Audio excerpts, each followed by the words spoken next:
Drama strikes. In the middle of a card review where only truth is bestowed upon you, beautiful viewer. Someone, something, some malicious force came in and cut my internet for 5 minutes. Shit. And it's also kind of funny because right before the internet went down, we were hovering around 4K viewers. Reset, went about live 5-10 minutes later, and it's down to 1,300.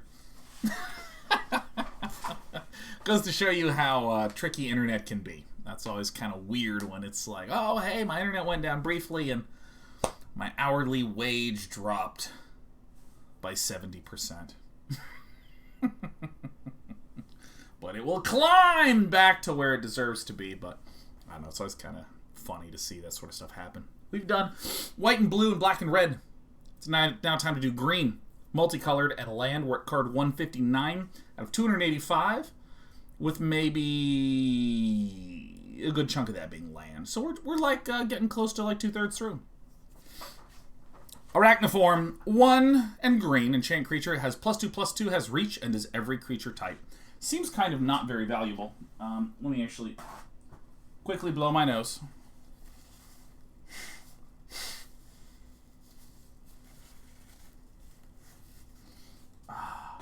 Excellent. This is every creature type. I don't know what this is that good for, except maybe in really weird circumstances where if it's like destroy target goblin, you arachniform a thing, make it a goblin, and you kill it. Arachniform seems bad and limited, bad and constructed, but maybe is a fringe card and limited in case you have reach issues. But Arachniform, get out of here, don't want you in my deck or my review. 0s out of 5 all around. Battle Mammoth, oh yeah. 3 and a pair of greens for a 6/5 trampler. Oh! Whenever a permanent you control becomes a target of a spell or ability an opponent controls, you may draw a card. Oh! And you can foretell it to make it come down on turn 4. No, this is a Sean card. You are correct, Shadowcat91. This is it. I love this card, let me tell you. I want to run some sort of nonsense ramp up green garbage with a Battle Mammoth in it. Turn 2... Foretell. Turn 3, ramp. Turn 4, Battle Mammoth. Straight Battle Mammoth time. This thing is tight. Obviously is weak to a sweeper, but the fact that any permanent becomes a target of spell or ability opponent controls, you may draw a card. It's incredible. If you have like a Planeswalker and a Battle Mammoth out, that's great. Yeah, I love this. This is good. I think the Battle Mammoth is... does it have weakness? I mean, the fact that it's vanilla as a creature kind of stinks. Outside of it, it doesn't do that much initially. If there's a sweeper, it doesn't target anything, so it dies. But like outside of sweepering, it actually seems really, really strong. The fact that it has trample to me is the older I get as a Magic player, the more I think that Trample is a ridiculously good card. What the fuck? Is a ridiculously good keyword. Because there's often times where there's like a 6/6 swinging in, and you can just chump it. Like, say, an Uro or a Croxa. The fact that the Battle Mammoth can smash through that feels really, really, really, really nice. So, I love this for Constructed. It's obviously broken and limited. Blessing of Frost, 3 and a green for a snow sorcery. Distribute snow counters... or distribute counters among any number of creatures you control, or X is the amount spent. Then draw a card for each creature you control with power 4 or greater. Whoa! My voice was dipping down because I really didn't give a shit, but then all of a sudden you can draw cards! Oh my god, that's amazing. This is an absolute bomb in Limited. A bomb in Limited. My god, because I mean, you're just going to get a bunch of dirtily 3/2s and stuff, then you Blessing of Frost to like draw 2 cards and make things big. I mean, this is incredible. You don't even need any snow lands. You can just cast this to draw a card for each creature you control with power 4 or greater. I love this in Limited. I hate it more than life itself in Constructed. Don't like it, get out of here. It's bad. Blizzard Brawl with a big bear for a single green. Choose target creature you don't control and a target creature you do control. If you control 3 or more snow permanents, that creature you control gets 1+ a little buff and then they fight.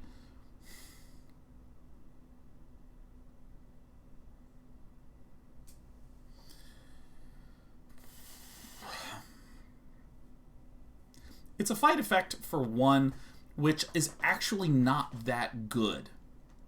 As much as I excitedly talk about fight effects, about removal in limited, just a direct fight effect almost always needs a little bit of upside. This is sorcery speed. Ugh. It doesn't necessarily help my creature. Ugh. I think that this is a very situational and limited and strict garbage in constructed. But what are you going to do? Boreal Outrider. 2 and a green for a 3/2. Whenever you cast a creature spell, if snow was spent to cast it, that creature enters the battlefield with an additional +1/+1 counter on it. Okay, very, very limited. Not a notable constructed one, but it looks like green has a sort of snow theme to it, which is cool. Broken Wings. Oh my god! Oh my god, this art is just so visceral. Ugh!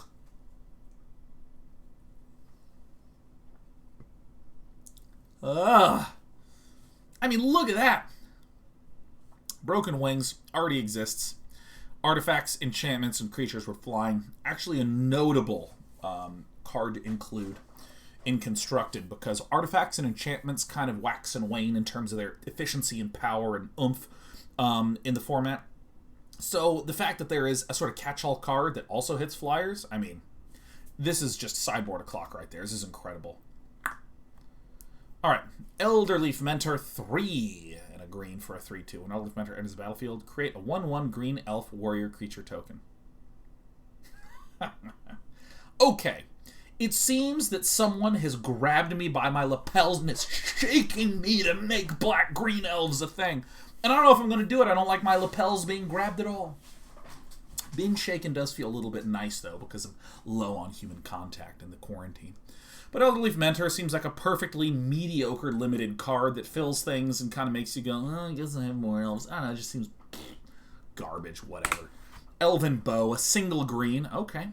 When it enters the battlefield, you can pay 2, create a 1/1 green elf warrior creature token, then attach Elven Bow to it, and it gets +1/+2 and has reach.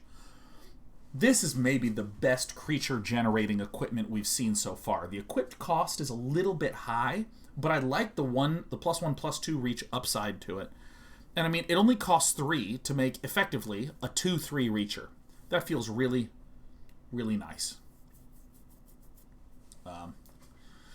Big Mike 1020 says, why is this not kicker 2? Let's talk about your brain for a moment. So here's the thing that happened very, very, very early in the development of Magic the Gathering, where you realize that you're starting to see patterns in your gameplay, and because you're seeing patterns in the gameplay, let's come up with a keyword to represent that pattern. Instead of always writing, any additional damage you do goes through to the enemy's face, you say trample. Or vigilance, stuff like this. So,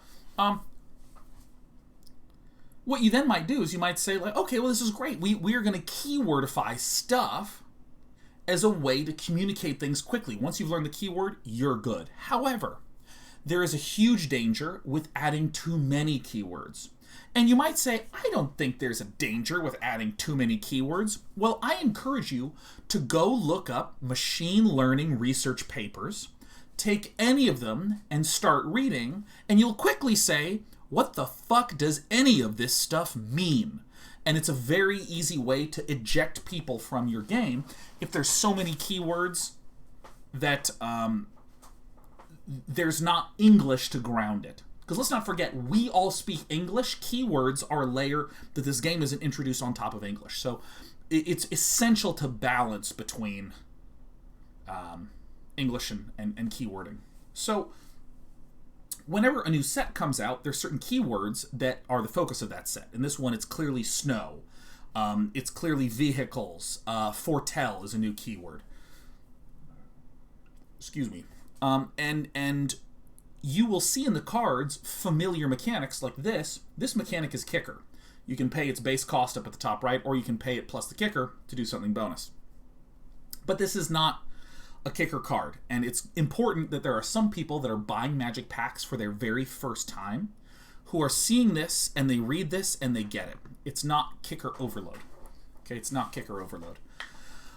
or not kicker, it's not keyword overload. It's not keyword overload. You can process it. And so that's really one of the big reasons why in Magic and many games there are things that you see as common concepts and you wonder, man, why didn't they keywordify that?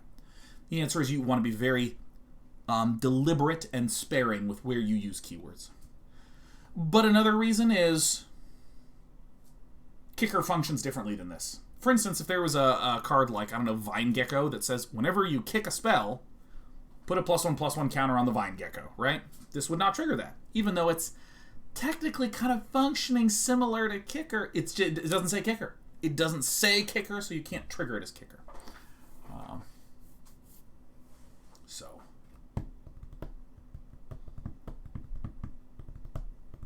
There's also a third reason that's a little bit less relevant, but is still relevant to say, which is if you come up with a ruling around a keyword, it might apply in situations that you don't intend for it to apply. So the fact that this has no keywords to it means that it doesn't get burdened by any excess rules that kicker might create. Okay.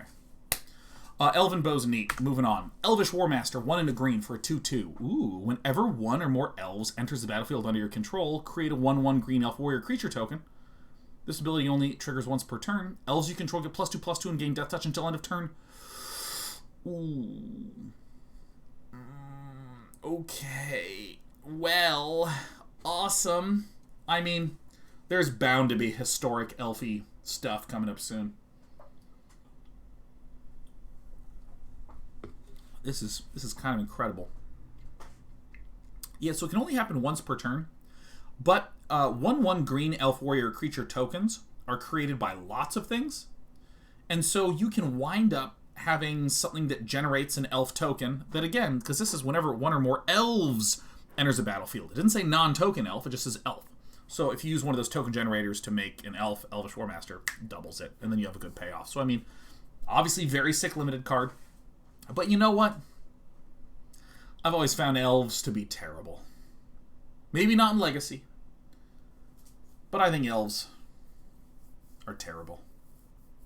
Wait a minute, this is not a legendary. Oh.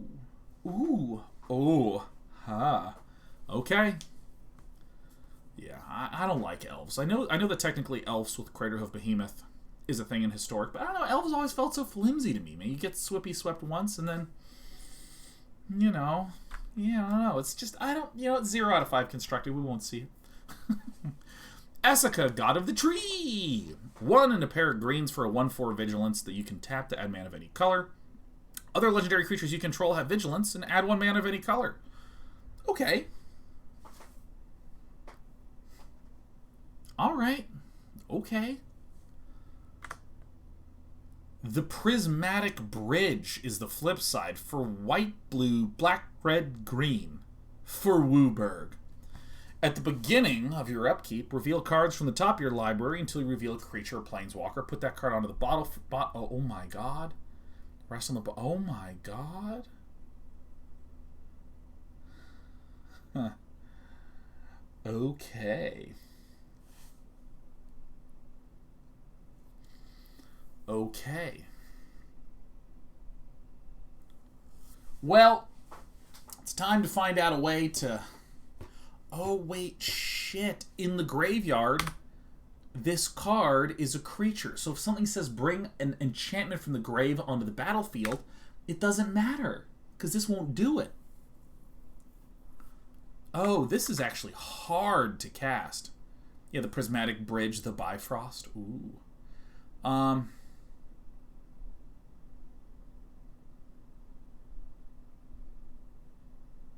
I think it's terrible, but I love it. I want it to work. Something that's like one of each color has just always been bad. It's always been garbage, true garbage. Unless there's some weird land that's like 1 and tap, generate 5 mana in any combination of colors, and I'm like, okay. Yeah, maybe Lotus Cobra or something like this. Maybe Lotus Cobra and Esika. Maybe that's it. Maybe just Lotus Esika. Lotesica. Yeah, no, it could be pretty neat. You know, some janky stuff. Esika's Chariot, 3 and a green for a 4/4. When Esika's Chariot enters the battlefield, create 2 2/2 green cat creature tokens. Whenever Esika's Chariot attacks, create a token that's a copy of target token you control. This is the best card in the set.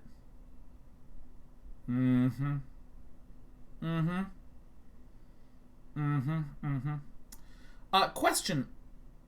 Vehicles can't attack the turn they're played. Right? Unless there's a specific rule around it. Like, I mean, this is just something that's, like, true in Magic, is that, like, if you play a land, and then you have a spell that says, turn that land into a creature, it'll have Summoning Sickness. Even though you don't see it. But, I ask because vehicles and crewing is, like, a whole thing, and it would not surprise me if it's like, oh, everything has Summoning Sickness except for vehicles! They don't have Summoning Sickness! But Esika's Chariot is really nice because it is a token generator that can also generate more tokens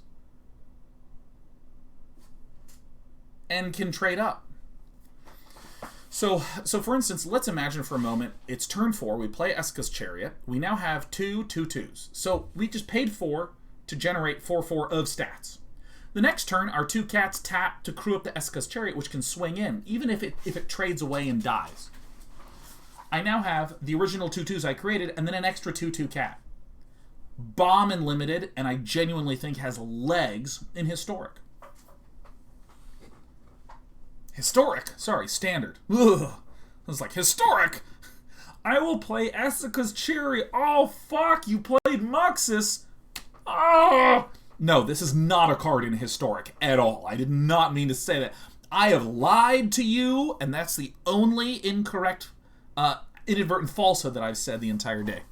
Everything else has been correct as hell, including that one white garbage 2/4 angel. Oh yeah, Jeff Hoagland, I saw you tweeted at me. Jeff was just like, I watched Day 9 Review White, and I made a deck that included 4 of those. I hope it loses sadly. You know what, Jeff? I hope it doesn't just lose when you play with it. I hope that when you're on air playing with it, it's not even entertaining to lose. You're like, here it goes. Oh, there it didn't. And then people are like, I think Jeff should switch to another deck, and then you have to do it to appease the viewers. That's what I hope happens. Sincerely, I hope that happens. That's right. Take that. I bet you didn't know I could be such a bastard, and yet here I am. Here I stand. Albatross of Time says, yeah, and the game's drawing 15k viewers apiece. Yeah. Well, I hope the next random series you watch on Netflix is bad. That's right, I know how to get my revenge. Or I hope one of your kids gets really into some annoying song and won't stop playing it, and it infects your mind. And then you make a reference to it in some sort of setting with other adults, and they go, what are you talking about? And you're like, it's nothing, it's just been plaguing me. I had to make a reference to it. I hope that happens. Sincerely. Alright. Sorry, I went too far. I take it all back. I apologize. But I still hope the card sucks for you. Anyways, Finn the Fangbearer, 1 and a green for a 1/3 Death Toucher. Whenever a creature you control with Death Touch deals combat damage to a player, that player gets 2 poison counters?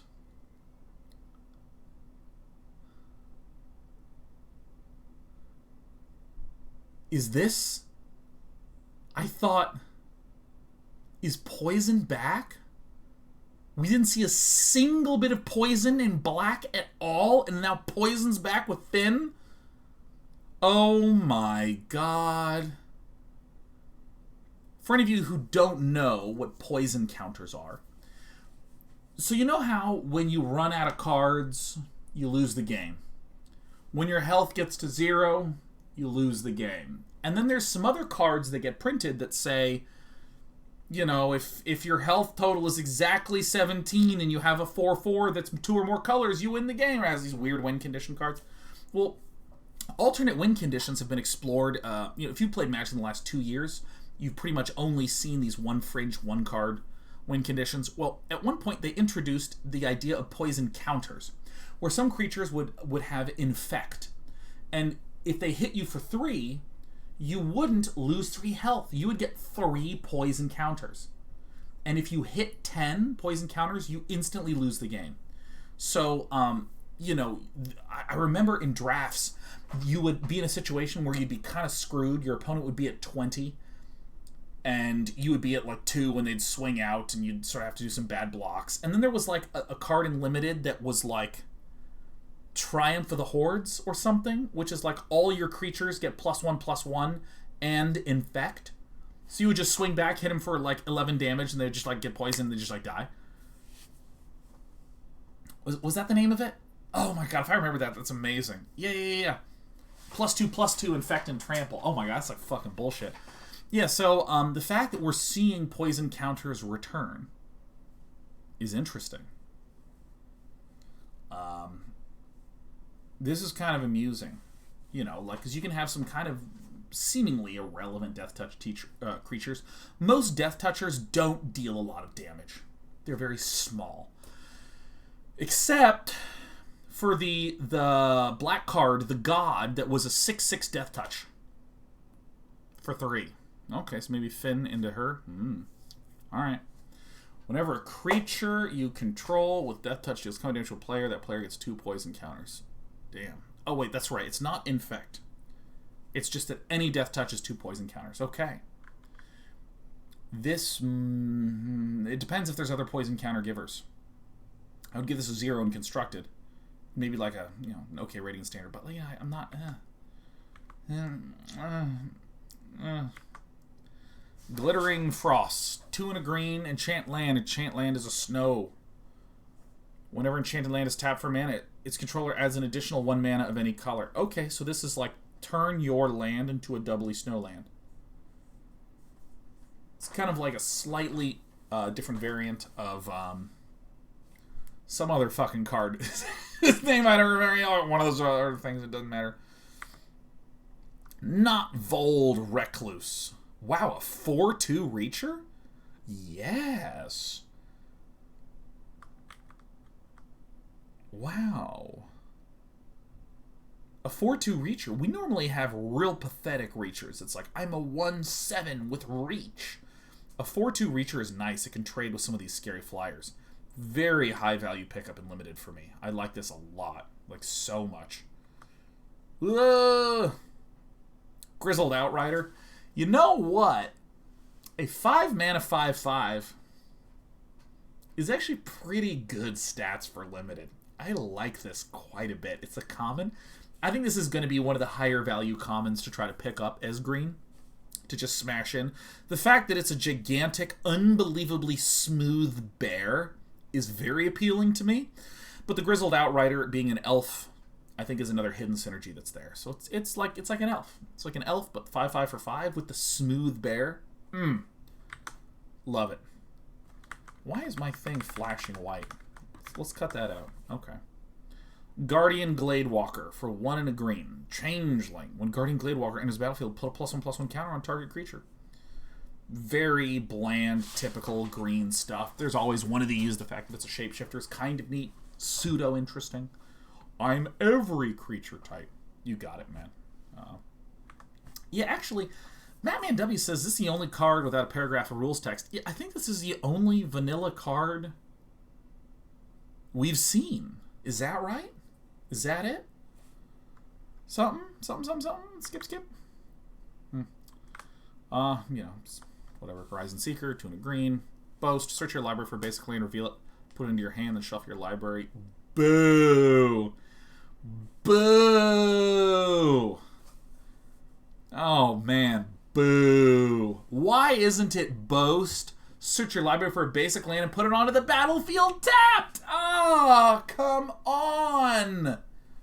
By the way, something that that has literally any text at all is not vanilla. So I know there was a 3/2 with haste, but I mean this is like truly a vanilla 5/5 for 5. It's just a 5/5 for 5. Like you can cover up the text.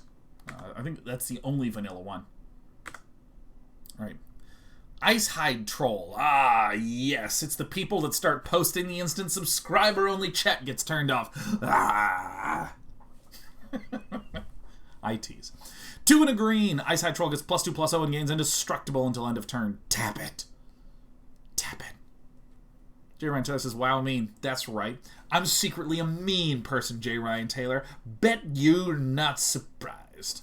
Original Admiral Skippy says that used to be me. Yeah, and you came out of here. The instant you subscribed, we got you all cleaned up. We cut that, mangled hair of yours. We put some dentures in your weird little mouth, and like, there you go. Now you're like a beautiful, normal person. Look at that.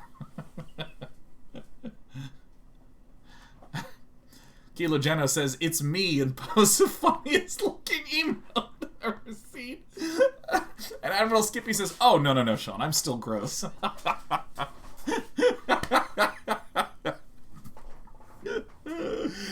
Lurtan says, make me beautiful, Day 9. Lurtan, look, we all envy you specifically as the only beautiful person here, including me. Like, let's be real. Eyeside Troll, again, it's a 3-mana 2/3 that has significant upside. The fact that it can get all icy and become indestructible makes it just a solid wall. I really like this. I have no sense of how snowlands show up in drafts, so I'm not going to evaluate it, because if I'm ever wrong, I feel like there's something wrong with me. So I need to avoid situations in which I don't know. Oh, but it does suck in Constructed.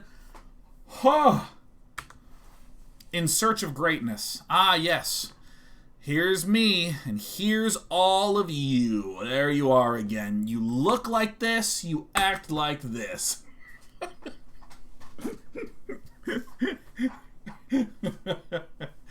Actually, let me be honest. This is me lying in bed before I go to sleep, and this is what I try to think of myself as, okay? This is me in the shower after I've had a tough day, and this is what's going on in my mind. All right? I think we can all relate to this.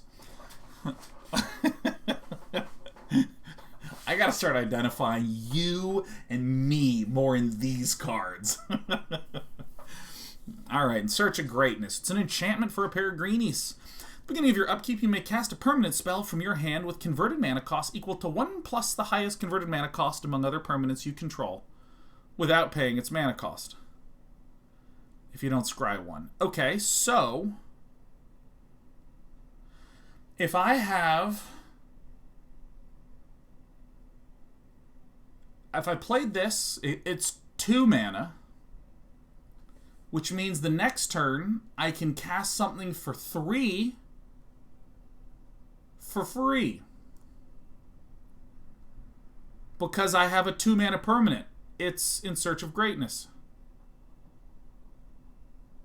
Among other permanents you control, it's bad. You see? He's bad. Card's terrible. Card sucks. This is the worst card I've ever seen. It's probably going to become broken. It's probably broken. Yeah. Always misses accounts land, so you can cast 1 mana stuff for free. I think it sucks. It's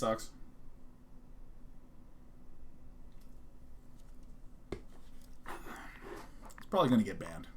This is the first candidate that I've looked at, that I look at this and I say, this is going to get banned. Here's the thing. Fires of Invention let you cheat out stuff for free. And then there was, like, Luca, that people used to cheat out the Agent of Treachery. So Agent of Treachery was banned.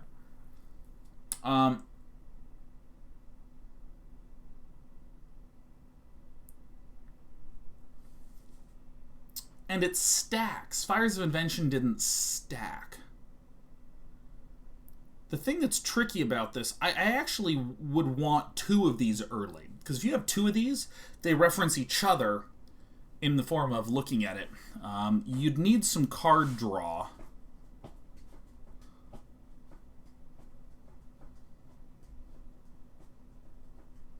Oh, wait. No, it's not equal to 1 plus the highest converted mana cost or less.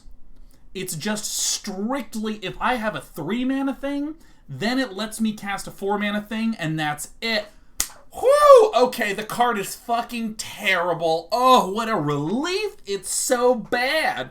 It's so bad. Look, this is how the card actually is, and this is how the card wants to be, okay? It's a garbage card. It's terrible. Do I really want to play green and scry one a turn? Oh my god, how embarrassing. That 2/2 could have been an enormous 2-mana creature. Could have been an enormous 2-mana creature. Oh. Let me be honest. The card is called In Search of Greatness. It's not called Greatness. And that says it all. The card is hoping to eventually look for a way for it to become good, but it can't do it because it's in the name. Whew. Gimme. Go on to the next card. Now my buttons work.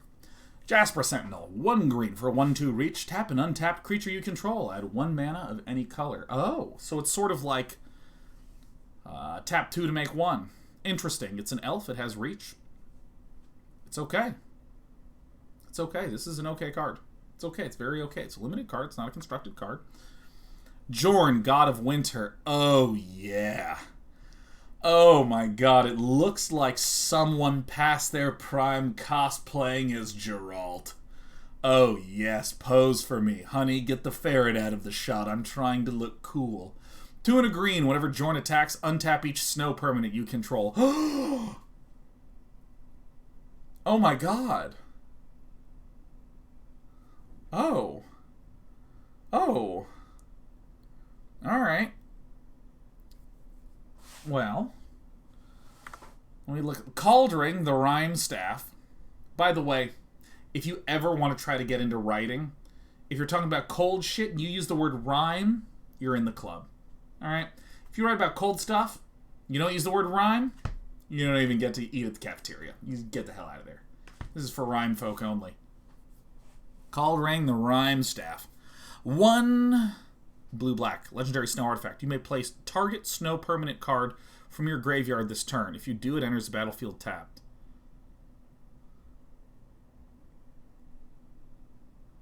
Well, I will play Salt Tie, I guess. Okay. Alright. Well, I'm going to scratch a little bit here, and a little scratch in there. Yeah, I mean, Jorn.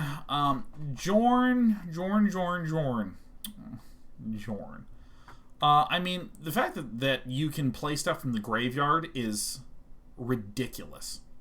Because, like, imagine you play a Jorn. Alright, play Jorn. Should be pronounced Yorn? It probably should be, but I think Jorn is way funnier sounding. Is Jorn, friend of ferrets? Yes, Abyss Witch. If this lands, you can just smash down as much stuff as you want, and no amount of counterspells in the hand is going to help a control player. No amount of removal is going to help a control player. They need to get beef on the board to deal with you. That seems very good.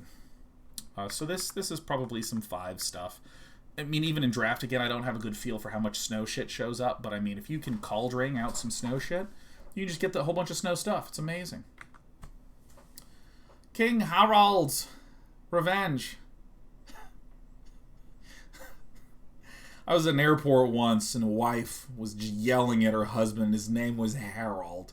And she said it exactly like this card is spelled. I was trying so hard not to laugh right in front of them. But instead what I did is I stood relatively close so I could hear their argument. And I did laugh right there. And then when my suitcase showed up, I let it go around another 2 times. Because she kept being like, "What are you talking about, Harold?"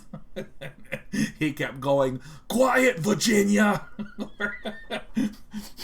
Harold, we had 3 bags, not 2 bags, Harold. I know, Virginia. Why do you think I'm standing here still? We haven't hailed a taxi yet, Virginia.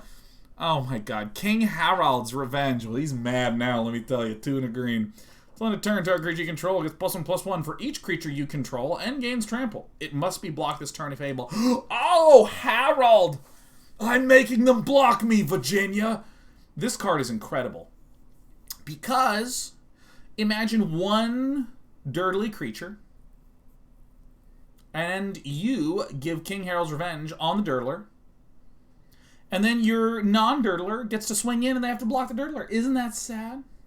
The unfortunate thing is it doesn't say every creature that has to block it must block it. It just says it must be blocked this turn, but that still can be pretty good. Virginia. Also, the +1/+1 for each creature you control, you can sometimes take a dirtler and make it quite swole up. attack, and then it's forced to be blocked by something that would not want to, and then it dies. Bad in constructed. Kolvari, God of Kinship. Those bears are absolutely tripping on acid. 2 and a pair of greens for a 2/4. As long as you control 3 or more legendary creatures, Kolvari gets +4/+2. Has vigilance. Okay, 6/6 vigilance for 4. That's good. Look at the top 6 cards of your library. You may reveal a legendary creature and put it into your hand. Okay. Sort of like a card draw. Thick lass. Okay. The Ringheart Crest. 1 and a green. The Ringheart Crest in his battlefield. Choose a creature type. Add green. Spend this mana only to cast a legendary creature spell of the chosen type or a legendary creature spell. Okay. So the Ringheart Crest is like a different kind of ramper. And artifacts, again, are a little harder to interact with than creatures. So this will stick a good bit more, and it's conditional, which is nice.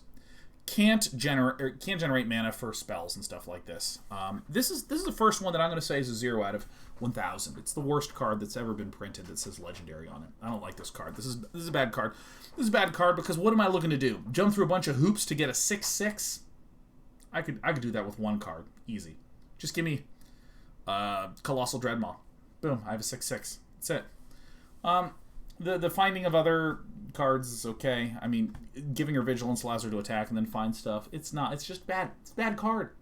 It's a bad card. It's a really terrible card. Yeah, Elder Gargoth. Yeah, you just have Elder Gargoth. No problem. I have an Elder Gargoth. Here it is. It's in the deck. It's on the battlefield. It's doing stuff. It doesn't even need conditionals. 0 out of 5. And if you get this in draft, you should probably play it in draft. Lit Jari Glade Warden. What's going on in this? Oh, wait. I don't know what I'm looking at, because what I see is a hand up here. I see a hand up here. And then this looks like a head that's just like, ugh. See, like I see a guy doing this. And I can't make it out. Does he have like a shell? Alright, it's a 3/3 for 4. Exile a creature card from your graveyard. Put 2+1/+1 counters on target creature. Activate this ability only anytime you can cast a sorcery. It's a shoulder pad. The head's the blue bit? Wait, is this the head? Oh, I see. See, I thought this was a collar. And his head was sunken into it and he was like, ugh. I see. Alright, I'm going to give it a 0 out of 5 just for the parsability. Because I got it wrong initially. Yeah, I can't handle that. So this is sort of like, kind of like an ooze. It's an oozy thing. It's a shape-shifting oozy friend. Exile a creature card from your graveyard.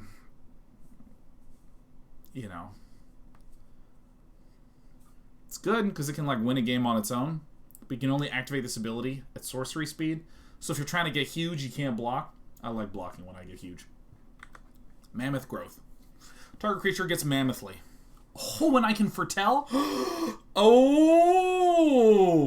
Ooh. We have not seen a lot of green foretell for a single green. So this might be a little bit face-up of a combat trick, but still, I mean, being able to cast it for 1 mana is what's good, not necessarily the surprise. The Giantess Growth is very, very good. Nice limited card. Masked Vandal, 1 and a green. When Masked Vandal enters the battlefield, you may exile a creature card from your graveyard. If you do, exile target artifact or enchantment an opponent controls. Okay. So, I delete a creature to delete an artifact or enchantment. This card is disgustingly good. Disgustingly good. If I'm a green beat the face deck, and I'm up against some clown who's doing some enchantment-y kind of garbage, and I just Masked Vandal and get it out of there, it's amazing. This card is incredible. This card est incroyable. I mean, this is wow. Wow. Wow. If you are a enchantment-focused Doom Foretold style deck, you can just start gobbling up those Doom Foretolds like it's nothing. And it exiles. Better Brontodon? It feels a bit like a better Brontodon. It does require that there are creature cards in the graveyards, which is a little bit of the pickle. Original Admiral Skippy says, fits white better than green. White and green have both been the colors to destroy artifacts and enchantments. We typically had exile associated with white and not with the other colors, typically. But I like the fact that they're spreading exile around a little bit more, because I feel like it lets the other colors do more, and then you can actually have white not be so narrow in its focus. And we also have to work with the grave a little bit, which is very, very green. It's a little bit white, but sort of reusing stuff from the grave, you know. Old growth troll. Uh-oh, I see a triple green. Uh-oh. Uh-oh, you see that giant, that enormous nose sniffing stuff? That's like me looking at this card. Trample. You see, this is me trying to find good cards, and see these little birds. That's you. This is all your little birds flying around. Oh, day 9. Oh, I'll help you find that. Oh, I'll find good cards day 9. That's you. It's a 4/4 trample. When old growth troll dies, if it was a creature, return it to the battlefield.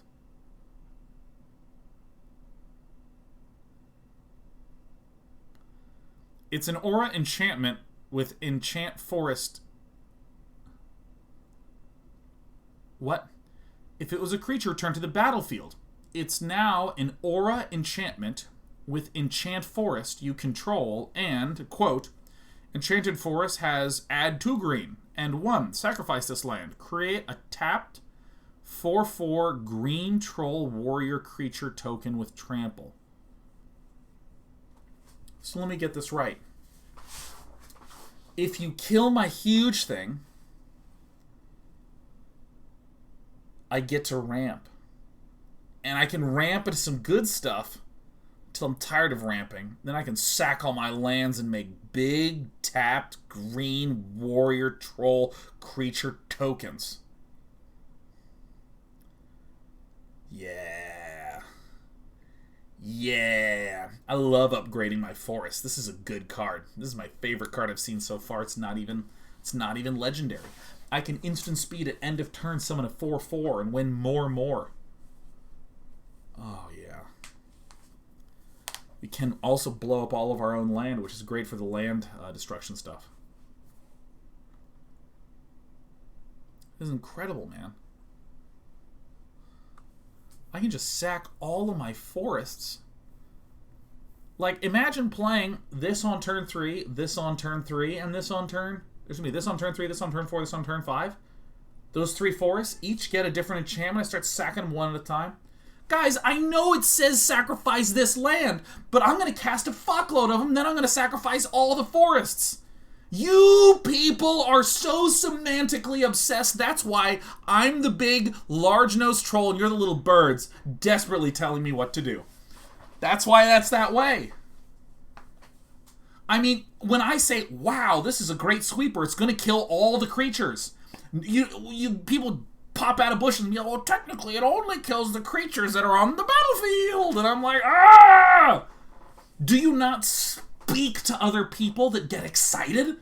Do you only speak to, like, word processing programs? I don't understand this. This is ridiculous. Fucking birds.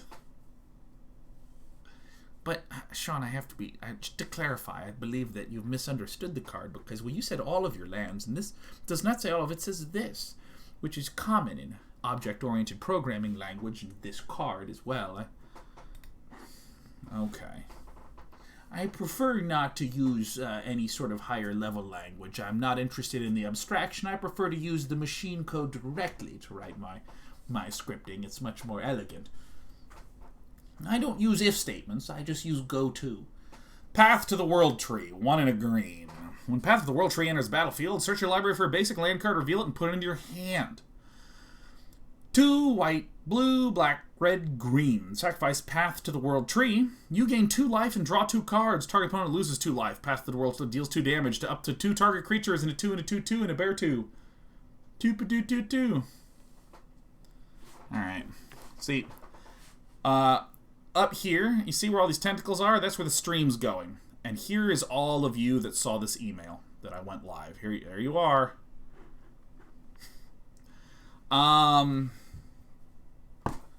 You can pay a bunch of mana to, like, draw and hurt and summon, and then a 2-2, and then a 2-2, and 2-2. Red Guitar says, can you imagine if Omnath was in Standard? He'd get this off, like, turn 5. Oh my god, can you imagine? Like, where's the Prismatic Bridge? Omnath would cast this on turn 5. You'd get the Omnath on turn 4. Then turn 5, you'd play stuff and get a Prismatic Bridge out. This is amazing. Okay, I give it a 0. This seems weird. It's a 0 card. I don't like it. It's not a good card. I don't think we're gonna do it. Not interested in doing it, and I don't think it's a good one. Everything will be like this. Omnath doesn't make black though, right? Yes, that's the one color it doesn't make. It does make white, blue, red, and green. Although the Omnath decks, when they were good, just ran the 5 colors anyway, because why not? This seems jank o'clock, 5-color tribal, run some shrines. Ravenous Lindworm. Hello, roll call. Is Rav here? Rav Lindworm? Yes, Rav here.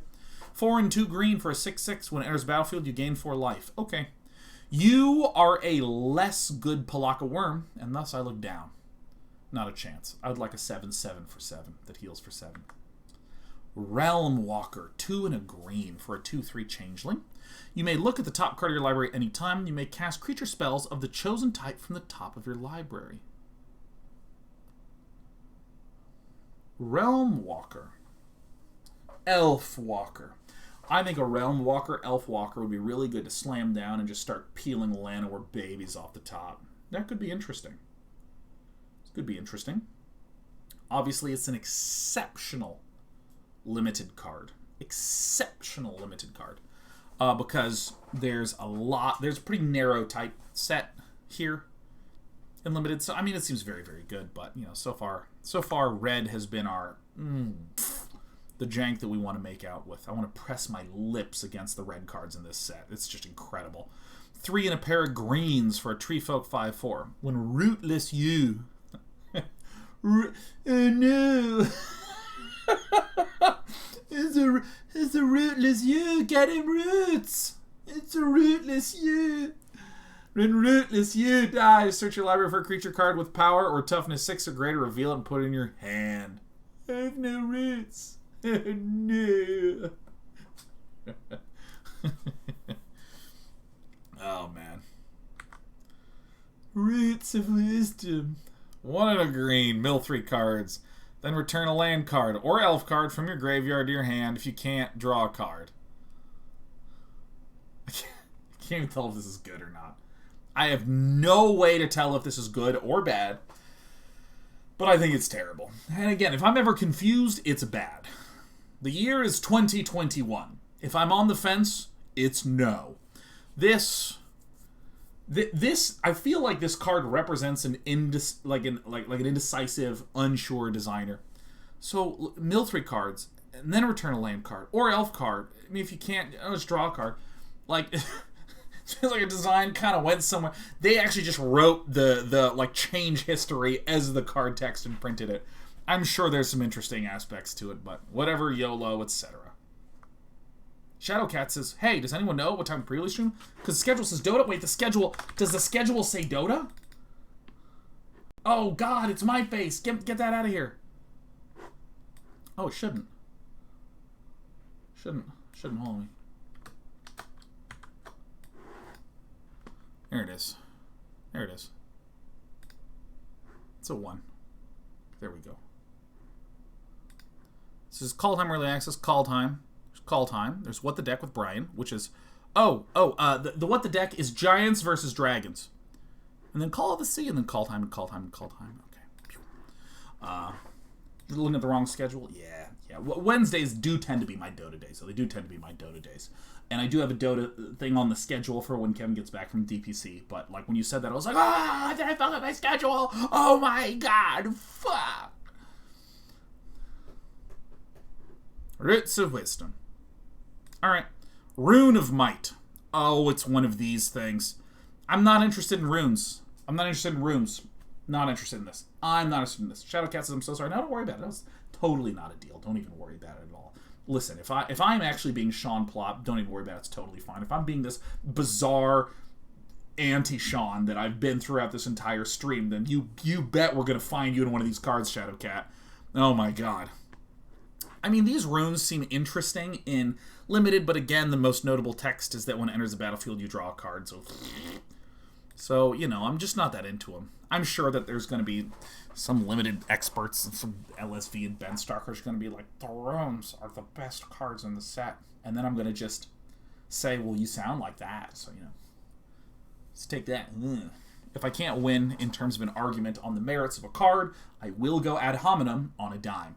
Serap's Packmate. 3 and a green for a 3/3. When Serap's Packmate enters the battlefield, draw a card. Oh my god, it's a better Joraga Visionary. Yes, yes, yes, yes, yes. Give me all the dogs. I'm a dog person. Sorry, baby cats. You're out. See you later. Love Serap's Packmates. A 3/3 that redraws. I can even foretell it for cheap.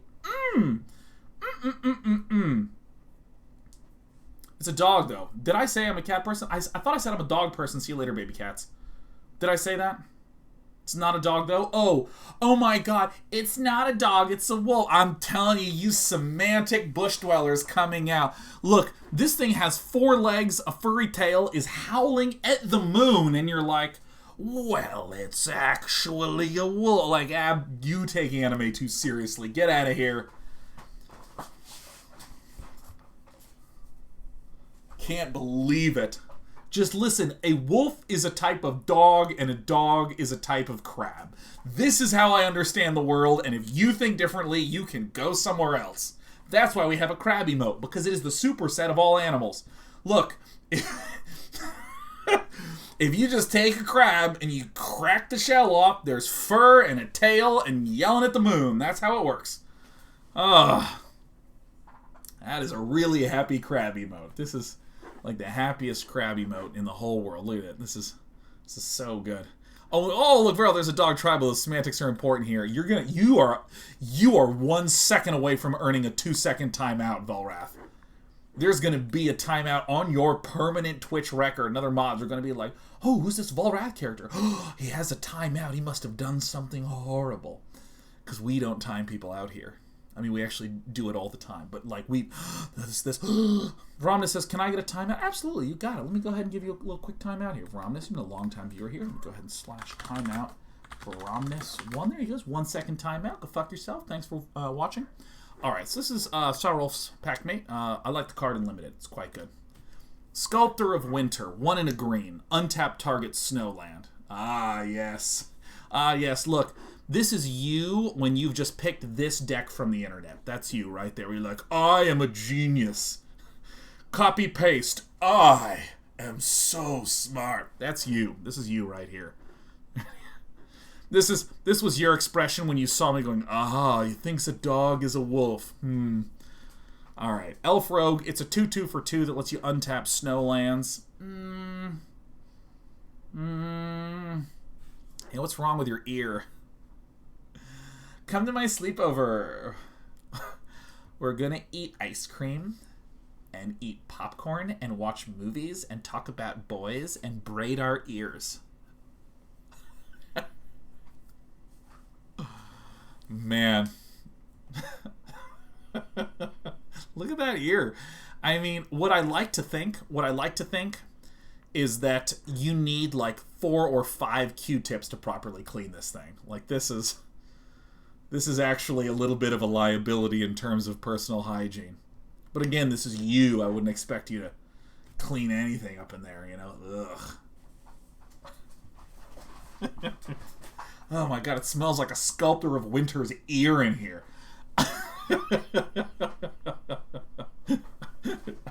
That is an unhealthy ear. Oh my god. Ugh, oh my god. Oh.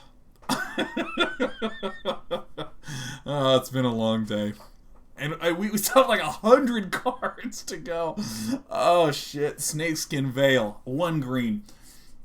Put a +1/+1 counter on target creature you control against hexproof until end of turn. It's fine. It's a fine card.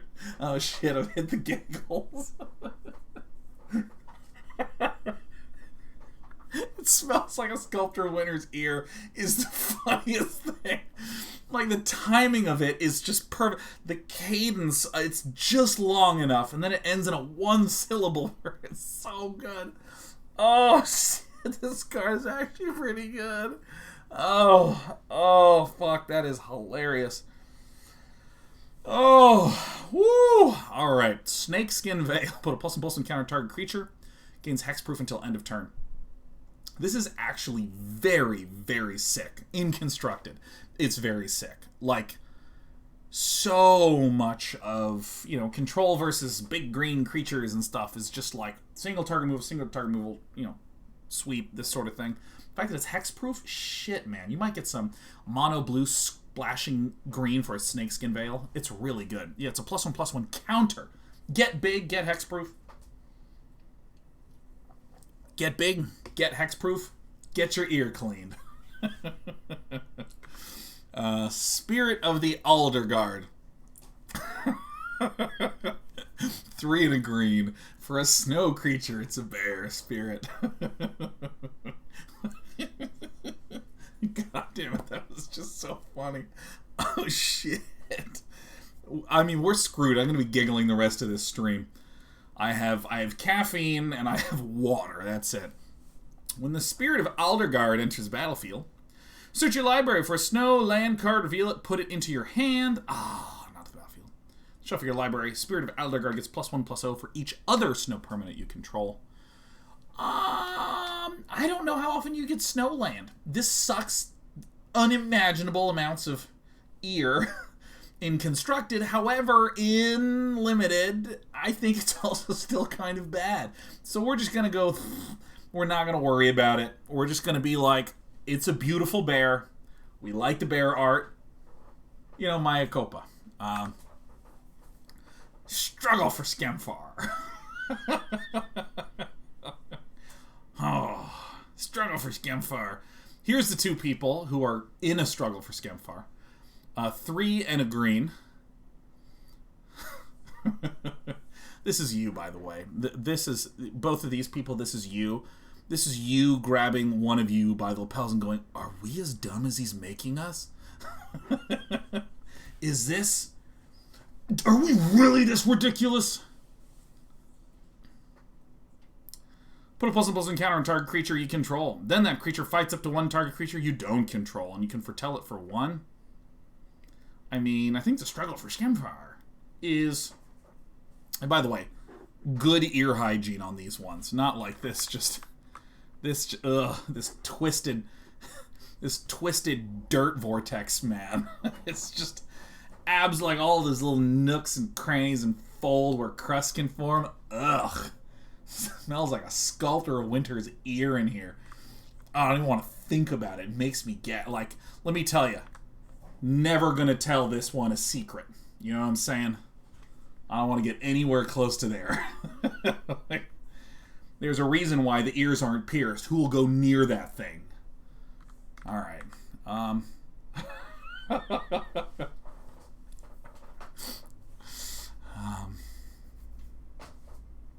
It's fine. It's a fine card. I think it's bad for 4. I think it's bad for 4. It's good for 1. Toski, Bearer of Secrets. I like this art. This is nice. 3 and a green for a legendary squirrel. This spell can't be countered. Indestructible. Toski, Bearer of Secrets attacks each combat if able whenever a creature you control deals combat damage to a player, draw a card. Holy shit, this is good. Oh my god, it's incredible. It's incredible. It's uncounterable.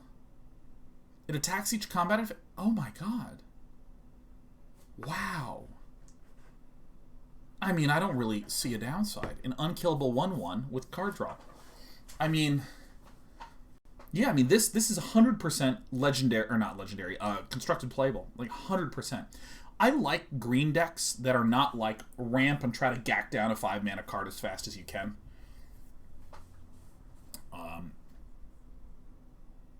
So I like this as, like, a way to get some longevity. Is this good in draft? I think it's at the very least okay. Like, if you can just get something out of the way, this is obviously a good target for various buff and fight effects, and it's whenever any creature you control deals combat damage to a player, draw a card. So if you have 3 creatures that deal damage, you get to draw 3 cards. That's a very, very, very, very, very, very good. A+ out of 10. Love it. Can't wait to make cards. Make decks with it. Tyvar Kell. A 4-cost 3 loyalty planeswalker. Elves you control, if they weren't making mana, they are now. But it's black mana. What? It's not even green. It's black. Oh my god, someone was just shaking you by the lapels. Make Golgari Elves work. Put a +1/+1 counter on up to 1 target elf. Untap it against Death Touch until end of turn. Create a 1/1 green elf warrior creature token. You get an emblem with whenever you cast an elf spell. It gains haste until end of turn and you draw 2 cards. Wait, what? Wait. What? Wait. What? Wait. I want to be clear about something.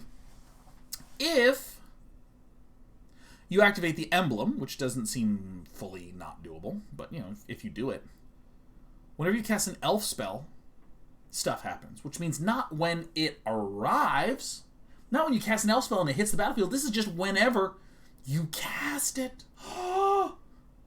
That's incredible. That's really, really incredible. Yeah, I think Golgari Elves is going to be a thing. It's going to be a thing. We love it. What do we think about this in Limited? It's incredible. Dude, you can make elves every turn. This is nuts. This is nuts. Osiris says, why does green keep getting haste? I don't get it. Green is traditionally the color that gets haste in addition to red. It's the hasty color. Red is the predominantly hasty color, but then green follows it up. What's the color that is sort of like the 3rd most common hasty? I think it's black. That sounds right to me. Well, all y'all are saying black. This seems good. Seems great. I'm smart. I said something and all of you agreed.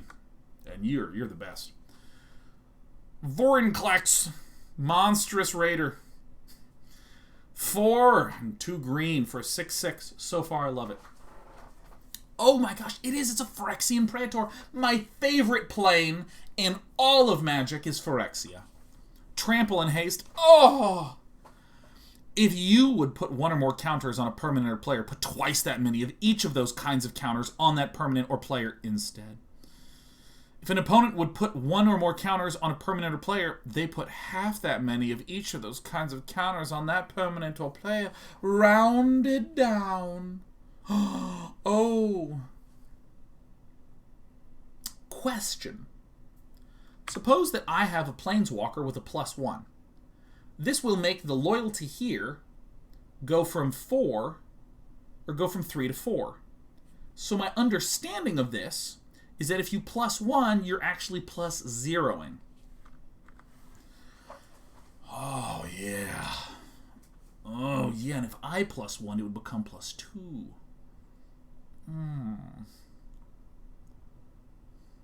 Absolutely nullifies Sagas as well.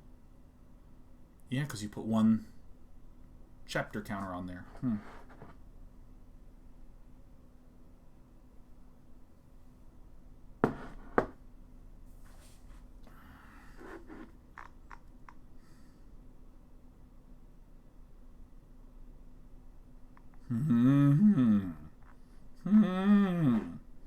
Alright. I think the interaction with the poison counter boy, I don't know. I like a 6/6 trample haster. That feels really good. I just want things that hit planeswalkers. That feels great. Like, I want to be a green deck with questing beasts and Vorinclexes, and that sounds nice. Yeah, no, this is just a great card. It's a 1 billion out of 1 billion. Feels nice. Let's get some more Phyrexian things in there. We have finished green.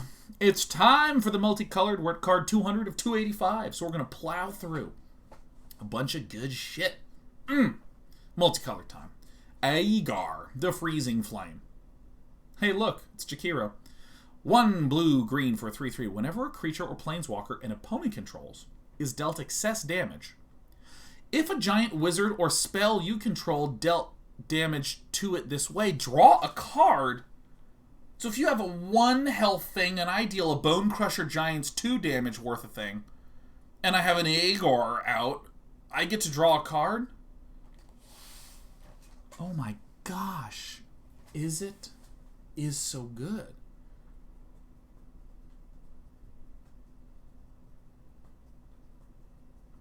That's actually very, very good. The big problem here is that Bone Crushers have this. This has this. I mean, they're not instant speed. So you have to play them and you need protection for them. And it's hard to get them to stick for a turn to where you can actually build up the value. So this card seems okay. I'm not...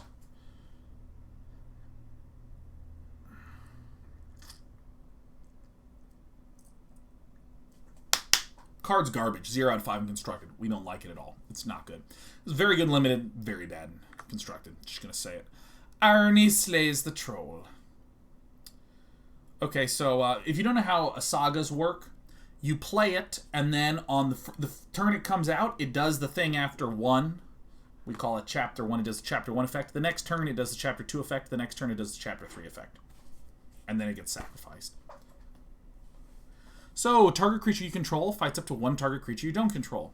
Cool. Add a red mana, put 2 counters on up to 1 target creature. Great. You gain life equal to the greatest power among creatures you control. Cute. Cute. Very good limited card.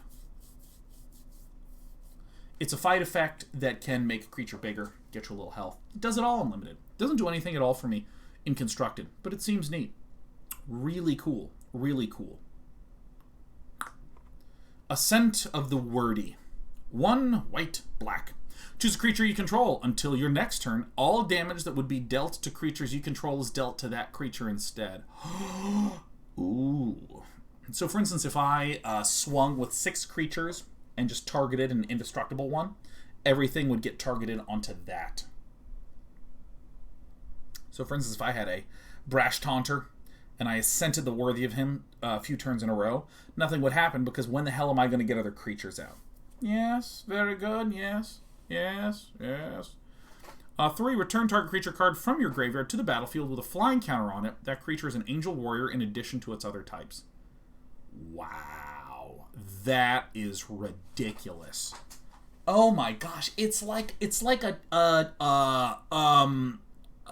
cheap Elspeth Conquers Death. Oh, that was very hard for me to say out loud. This card is hot plasma. This is really good. This is a good card. It's limited, constructed. It's all amazing. It's amazing. I think this is truly incroyable. I think you need some setup for this, but it doesn't seem very hard.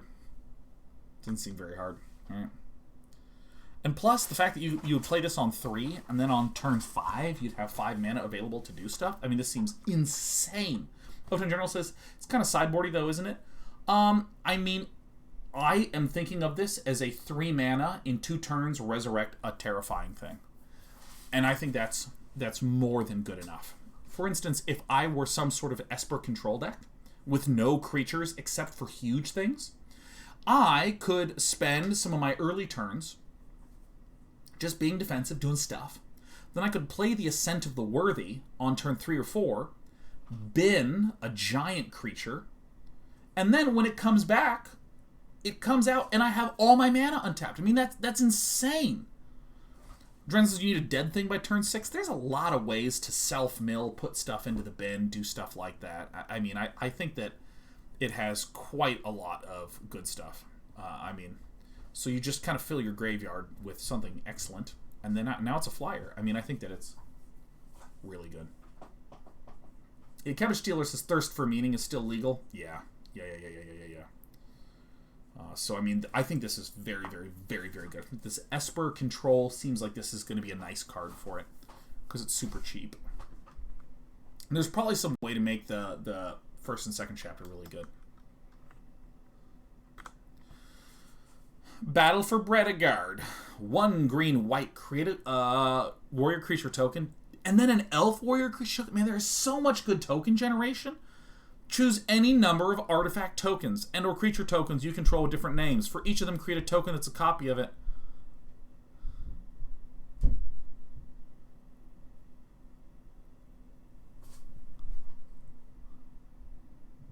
This is like my favorite card I've seen. This is incredible. Holy shit. Okay, we have some black discard, some red jank, and tokens to make. That's what we got to do tomorrow. Pre-release, yes. Oh my god, that is just so fucking good. Battle of Frost and Fire. 3 blue red. Battle of Frost and Fire deals 4 damage to each non-giant creature and planeswalker. Oh my god. Oh my god. And then you scry 3? Okay. Whenever you cast a spell with converted mana cost 5 or greater this turn, draw 2 cards, then discard a card? Oh my god. Oh my god. This is a good saga. Wow. Okay, so red specifically has a lot of really nice 3 mana sweepers. And technically like 2 mana sweepers if you want to count Cinderclasm. But Storm's Wrath is good situationally, but this just makes up for any sort of issue that would go on with something like Storm's Wrath. Like Storm's Wrath I always feel a little weird about if it's in one of my red decks. But Battle of Frost and Fire feels nice because, first of all, there's a gap in time between the 3 mana and the 5 mana sweepers. It feels a little weird to have the 3 and 4 mana sweepers a lot of the time because it just feels like you never quite have what you want. But if you're focusing on the removal and countering on 2, 3, and 4, and then you play this, sweep everything, scry 3, and then just start smashing in with a bunch of big creatures and drawing cards. I mean, this seems really fun. Is It Giants looks really, really fun. The Bears of Litjara. Well, it has bears in it, so I'm amused by that a little bit. 1 green and blue. Create a 2/2 blue shapeshifter. Okay. Any number of target shapeshifters you control have base power and toughness 4/4. So it just makes them big, huh? Choose up to 1 target creature or planeswalker. Each creature with power 4 or greater you control deals damage equal to its power to that permanent. Okay. So this is like go wide with baby shapeshifters, make them thick, swollen shapeshifters in Chapter 2, and then smash the way through. Yeah, because it says make the base power and toughness 4/4, not make the base power and toughness 4/4 until end of turn. This one's weird. I think it's okay in limited, obviously, because it makes a 2/2, swells it up, and then smashes something. So it's like a 4/4 and a removal spell if you wind up getting there. And of course, if it becomes a 4/4 here, and then you played another 4/4 the same turn, then this turn you can just sort of... So I'm going to say that this sucks in constructed, but we sure love it in limited. What a good bear. Binding of the Old Gods. These sagas are so good. 2 black, green. Destroy target non-land permanent and opponent controls. Holy shit. Search your library for a forest card and put it into the battlefield, tap, then shuffle your library. Oh yeah. Creatures you control gain death touch till end of turn. Fuck. What a disappointment. Why did you Season 8 Game of Thrones me in this saga? Why would you do this to me? Why would you do this to me? Okay, cool. Look, I love destroying non-land permanents. It's my favorite thing. Finding more forests is fine. I love ramping. But then, like, give my creatures death touch? What are you doing? What is the matter with you? Well, there is precisely 1 card that helps with this day 9. I know there is Poison Man, the 1/3 irrelevant guy that's going to sit collecting dust at the bottom of every card box in which it enters. But goodness, goodness, gracious, gracious. Oh, Jeff Hoagland says, found some of those Bezo money in my couch. Oh, Jeff Hoagland making me feel all wiggly. Oh, it's a VIP subscription. Oh. But this card does feel terrible. God, I loved Chapter 1 and Chapter 2. Then I got to Chapter 3, and I put the book down. Yeah, I don't know. I mean, I guess it's fine and limited because I'm swinging in with an army of death touchers. But, alright, whatever. Doo-doo-doo. The Blood Sky Massacre. Ah! Oh my gosh, what a cool tattoo. It looks like the braiding in the Sculptor of Winter's ear. Oh yeah, this is a Sculptor ears tattoo. This is really cool. 1 black and red. Create a 2/3 red demon berserker creature token with menace. That seems pretty good. Whenever a berserker attacks this turn, you draw a card and you lose 1 life. That seems good. Add a red for each berserker you control. Until end of turn, you don't lose this mana as steps and phases end. Holy shit. Wow. This one's just a little dose of hot plasma here. So first of all, if there was a creature that was a 3 mana, 2/3 with menace, I'd be like, it's pretty good. Guarantees me a card draw. Well, I shouldn't say guarantee because I gotta be careful I don't feed it away. But if I had a 2 mana berserker, and then I played the Bloodsky Massacre on turn 3, then on turn 4, when I swung with my 2 mana berserker and my 3 mana demon berserker, I would draw 2 cards and lose 2 life. Love it in limited. Hate it in constructed. It's so bad in constructed. It's so bad. Don't like it in constructed. I don't like paying 3 mana for my 2/3s. I don't even like doing it. Doesn't feel good to me. No, no, no. Just not feeling it here on this card. Pink Ranger says if Berserkers were good, it would be good and constructed. Alas. If Berserkers were really good...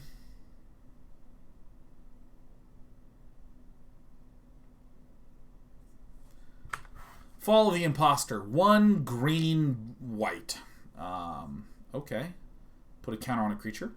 Put a counter on a creature. Exile a creature with the greatest power among creatures target opponent controls. Oh, man! Oh, man! Oh. Ooh. Ooh. Yeah. I kind of think that the Fall of the Imposter...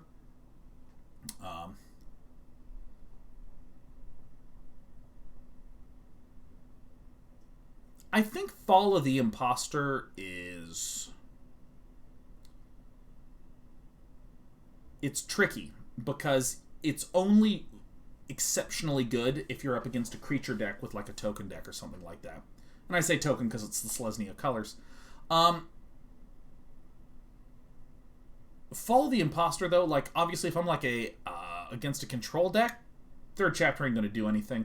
But, like, if I am Selesnya tokens versus, say, a mono black zombies deck or something like that, like, Fall of the Imposter would be nice to have, like, a few copies of, maybe even in the sideboard, to, like, play as a way to ramp up and kind of deny my opponent wanting to make a good play. The timing is a little suspect, because you play on turn 3, and then on turn 4 you get another slight improvement, then on turn 5 you get a little deletion. Alright, we're gonna reset the stream real fast, just chill. And it has been reset, thank you, Ghosty. Should have been reset at least. If it's still bad, Ghosty, there's one other thing it could be. But yeah, no, this could be good. This could be good. So we can get out of here. Yeah, I don't like it that much. I don't like it that much. Fearja, Judge of Valor. 2 white, black, black for a 2/4 flying lifelinker. It's an Angel Cleric, which is the new hot archetype. Whenever you cast your 2nd spell each turn, look at the top 3 cards of your library, put 1 of them into your hand and the rest in the graveyard.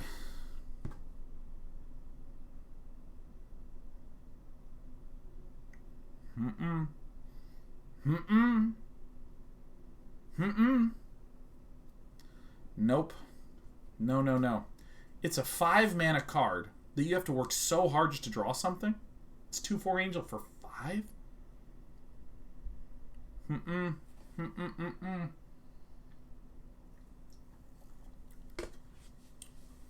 This card is truly terrible. And I feel bad for anyone who has it. Wow. This is really bad. What's happening in the art? Well, she has a really tiny forearm right there. It's like a very tiny forearm and a very large forearm over here. It's very tiny. Get out of here. No, Forja, I just think is no. Forge's Retribution, 1 double white and black.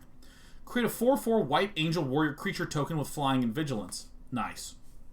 Until end of turn, angels you control game destroy target creature with power less than this creature's power. Angels you control gain double strike until end of turn. Wow! Forja put too much power away from her and into her retribution. Forja's an uncommon, and Forja's retribution is rare. I mean, it's too bad that the angels are irredeemably terrible in this video game. Truth be told, I don't think this is going to be that notable in Standard. It might be very fringe used, like maybe a sideboard thing. But again, it is a, hey, I want to maybe destroy a creature. Not that many creatures. Like, if you are a angel-based deck that's trying to stabilize against a creature-based deck. But it does seem kind of fun in terms of the Jankaroo, you know what I'm saying? The double strike is a nice. When forging the Tyrite Sword, create a treasure token. Create a treasure token. Search your library for a card named Halvar, God of Battle, or an equipment card. Reveal it, put it into your hand, and then shuffle your library. Who's Halvar? Have we looked at Halvar? This art is good. Lets me ramp. This is good. The White God? Oh, it's the White God. Okay.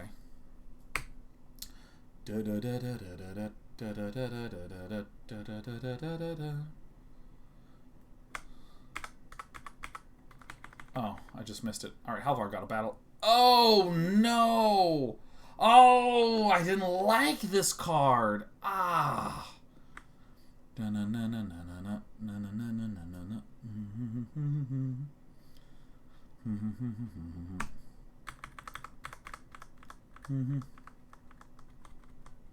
Yeah, I like the creating of the treasure token, and I like the finding a good card. But I think that this is okay. This is absolutely going to be part of the jank glue that we try to make on our red decks, like a deck that's just making a bunch of treasure tokens and creating a bunch of mana ramp spells and a bunch of like copy mana ramp spells card. I mean, very, very, very, very good. Super.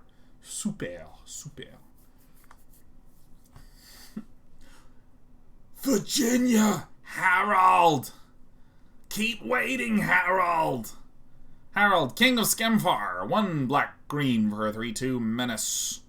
When Harold, King of Skemfar, enters the battlefield, look at the top 5 cards. You may reveal an elf, warrior, or Tyvar card from among them and put it on your hand. The rest on the bottom of the library in random order. Okay, so it's a 3/2 for 3 with the mean ace. In order to find you some more elves. It's fine. It's a completely fine card. Clearly someone who works in R&D said, I will put my career on the line. I need to see Golgari elves in here. I need to see Golgari elves. If we don't have Golgari elves, I'm finished. I'm done with this company. And they went, no, we need to keep you. We're going to make Golgari elves the thing. And then you have these like very narrow Golgari elf cards. So I think that this is going to be probably a thing in Constructed. I might try it on Thursday or Friday. But, being able to say Harold and Virginia is very funny to me. So, there you go. Yeah, Tyvar is the new Planeswalker. Lactator says, that employee's name? Harold. Harold! Harold, unite the elves, Harold! I know, Virginia! 2 black, green. Mill 3 cards. You may put an elf or Tyvar card from your graveyard onto the battle. What? What?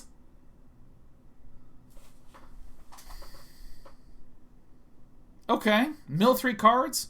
Pay 4 to just put a 4-mana Planeswalker onto the battlefield? I swear to God, I'm going to leave the company unless you make Golgari elves work. Put a +1/+1 counter on each elf you control. Whenever an elf you control attacks this turn, target creature an opponent controls gets fucking -1/-1 until the end of the turn. Oh, Virginia! I'm busy! Harold! Unite the elves, Harold! I know, Virginia. We're getting Tyvar from the graveyard. Yeah, this is ridiculous. This is this. My God. Here's the thing. Tyvar pounds out little 1/1 elves every turn. I mean, elf pound and Tyvar is just going to be able to remake the elves. I mean, this is ridiculous. This is a very, very good card. Herald, unite the elves. Wow. This is incredible. C'est incroyable. Yeah, I probably could have changed my wording, but you know what? This is live media. I can't go back and change that. That's the way that it is. The real issue is that you need to deal with my occasional lack of perfection. I know. I'm so often the best. But you have a real issue with being understanding of when I inadvertently say elf pounding. That's on you. That's not me. That's not my thing. Let's move on to the next one. Ermagerd. It's an Immersturm Predator.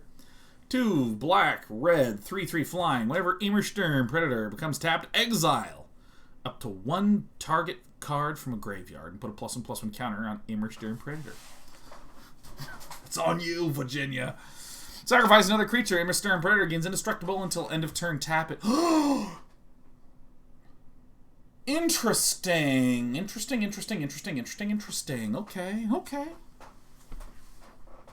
Okay, so this is absolutely good in draft. Is it good in constructed, though?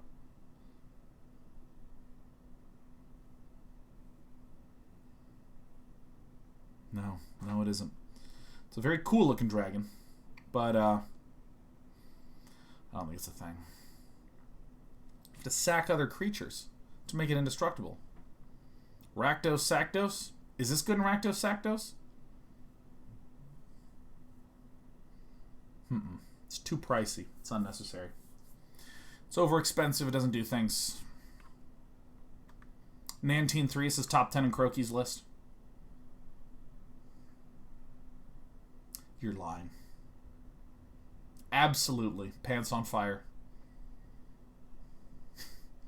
Look at this pumpkin eater, Nantine 3. Alright. Move right past it. Faculty's intact says he's not lying. Faculty's intact is lying. Look at that. We got a chat full of pumpkin eaters here. And I don't care what evidence you present to me. I'm from America. We have developed elaborate techniques to bypass all of that. Too real. In sincerity, I guess I don't see what Croaky sees, which is fine. If you want to go to Croaky's stream and see how to get to Mythic with a bunch of different decks, that's great. You're allowed to do that. If you want to come to my stream and watch me make unbelievable jank garbage, get a 30% win rate, but when we get there it feels really good, you can come to me. Do note, I will call you names, and that's a weakness of mine that I'm working on. I'm working on that. Invasion of the Giants. Blue, red, scry 2. Okay. Draw a card. Really? Then you may reveal a giant card from your hand. When you do, Invasion of the Giants deals 2 damage to target opponent or planeswalker. Weird. The next giant spell you cast this turn costs 2 less to cast. This is the Is It Giant enabling nonsense. This is it. This is it. This is a narrow use card. I want to play Is It Giants. I start with 4 Invasion of the Giants. I start with 4 Invasion of the Giants. This is it. I mean, this is great. It has a big bicep cover. What is this thing called? We have like a piece of armor that's like here, or is that a pauldron? Maybe it's a pauldron. I think pauldron is the name of this thing. Bicep cover is the piece of armor there. Or if it's a forearm, it's a forearm cover, bicep cover, pauldron. It's a pauldron. Okay, looks like a pauldron. Perhaps it's a shield. Maybe it's a shield. Is it a Vambrace? Oh, it could be a Vambrace. That's true. A Vambrace. We're not evaluating this card. We're tired. 7:15. How many cards left do we have to go? 70. All right, let's keep on trucking. Invasion of the Giants. The weird part to me is that Chapter 2 is that it deals 2 damage to target opponent or planeswalker. Doesn't do it to creature. If this was a creature, this would be way too good. But that's okay. On that chapter, you just shoot someone with one of your invariable bone crushers. You show them the bone crusher, you shoot them in the face, fucking kick them in the teeth with the bone crusher. It's good. Alright. This is a fine card. Fine, it is a giant enabler. Giant's probably going to be bad. Carter Doomscourge. I find Scourge to be such a funny word. I've always wanted it to be pronounced Scourge. Doomscourge. Because Scourge to me sounds like it should be spelled Scourge. Scourge. But anyways, Carter Doomscourge. 2 black, red, 4, 3. When Carter Doomscourge enters battlefield, until your next turn, creatures your opponent control attack each combat if able, and attack a player other than you if able. Whenever an attacking creature dies, each opponent loses 1 life and you gain 1 life. Holy crap. Who here plays EDH? Oh my god. It's a commander card. This is the meanest commander card ever. You play it, everyone has to go attack each other, and you're gaining life each time a thing dies, and each player, you're doing 3 damage and gaining. Awesome. Totally awesome. I have a request. Anytime any of you win with this card in your commander circles, please tweet at me and tell me what happened, because it would bring such joy to my bones. This is an absolute bone joy creator. Oh my god, I love it. Oh, I don't even know how to evaluate this in the rest of Magic, nor do I care at all. 2 black red for Carter's Vicious Return. You may sacrifice a creature. When you do, Carter's Vicious Return deals 3 damage to any target. Each player discards a card. Return target creature card from your graveyard to the battlefield. Put a +1/+1 counter on it. Gains haste until your next turn. Oh my god.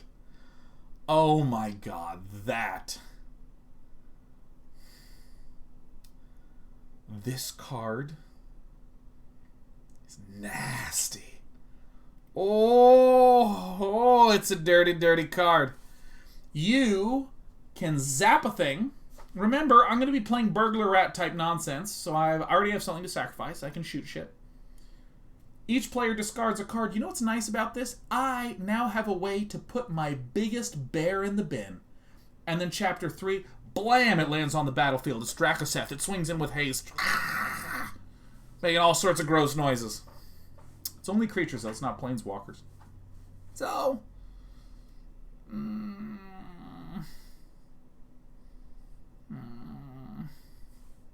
I'd give it a plasma out of 10. This card's hot plasma. I like it. It's a little weird. It's a little weird in its execution. It's a little weird. Hissel says Dracoseth no longer in Standard, though. We'll definitely play it in Historic no matter what. I love Dracoseth. I've been playing a ton of Historic lately, so I love it. It's Carter the Scourge and his Vicious Return. Kaya the Inexorable, 3 white black for a 5 loyalty planeswalker. Put a ghost form counter on up to 1 target non-token creature. I know what this does.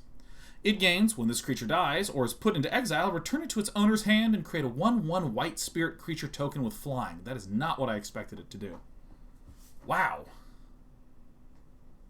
When it dies or is put into exile. Wow. Huh. Okay. Wow. Alright. -3, exile target non-land permanent. Whoa!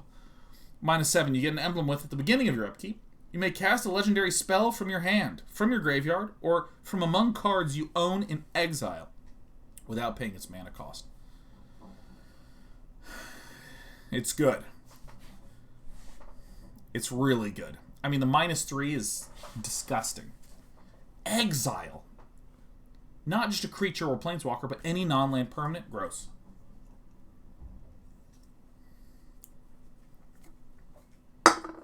That's incredible.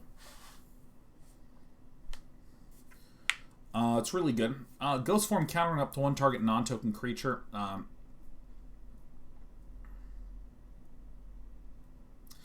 Wait a minute. So this says, when this creature dies or is put into exile, return it to its owner's hand and create a 1/1 white spirit creature token with flying. This just says create a 1/1 white spirit creature token with flying. So does that mean that if I put the ghost form counter on an enemy creature, killed the enemy creature, they would get to take it back to their hand, but I would get a 1/1 white spirit creature token with flying. I'm pretty sure that's what that means. So it's not that the owner gets a 1/1 white spirit creature token with flying. I get a 1/1 white spirit creature token with flying. And I'll say the entire card every single time.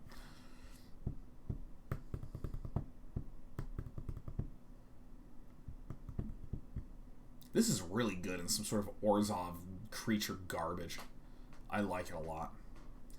I like it very much. Nope, the creature is the one that gets the ability. The creature gets the ability, create a 1/1 white spirit creature token with flying, so when it goes, thanks Pedantic Chat, I really appreciate that. There's a reason that I do this live in front of you wonderful, sharp human beings, because you can identify all the little fiddly bits. I really got to put this fruit fly trap somewhere that is farther away from my camera, because they keep flying. It's literally right next to my camera, because I was like, well, I won't bump it. And then I'm live, and they're all just like... I'm not a bright man. All right.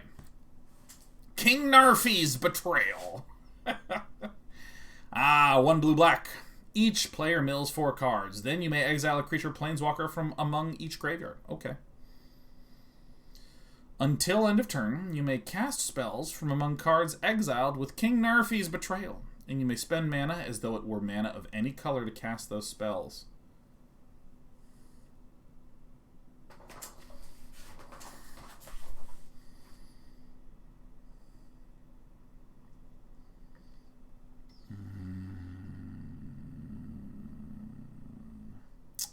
Yeah, Albatross of Time says, I think this is cool, but Narfy is a silly name.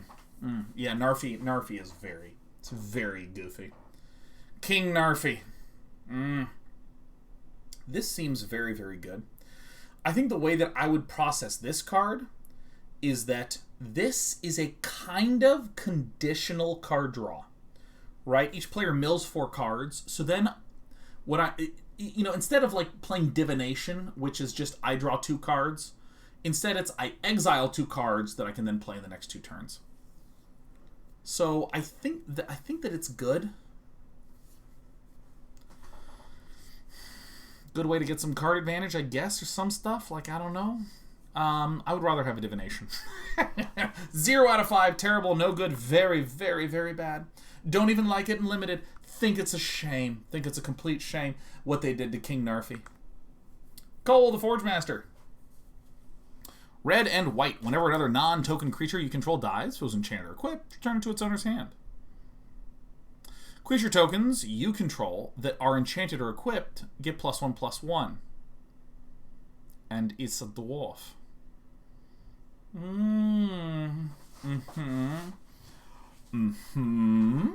Okay. Well, I think that this card is just bonkers. Not like good, but it's just kind of like processing my brain wise.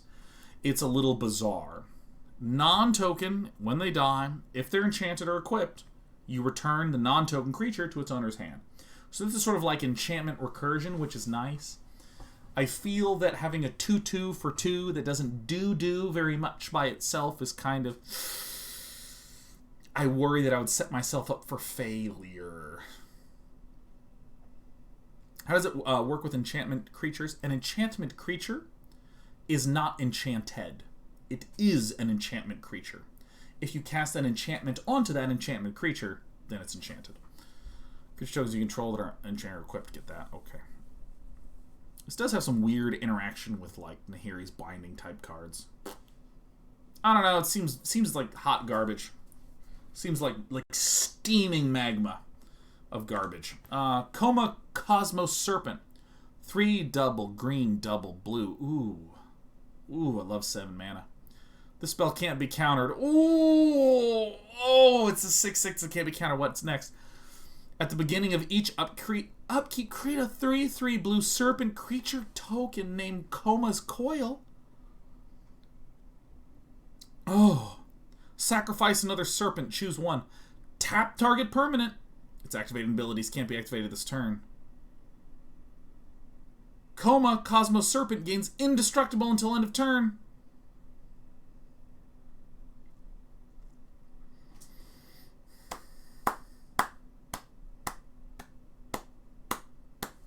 at the beginning of each upkeep is fucking great. So,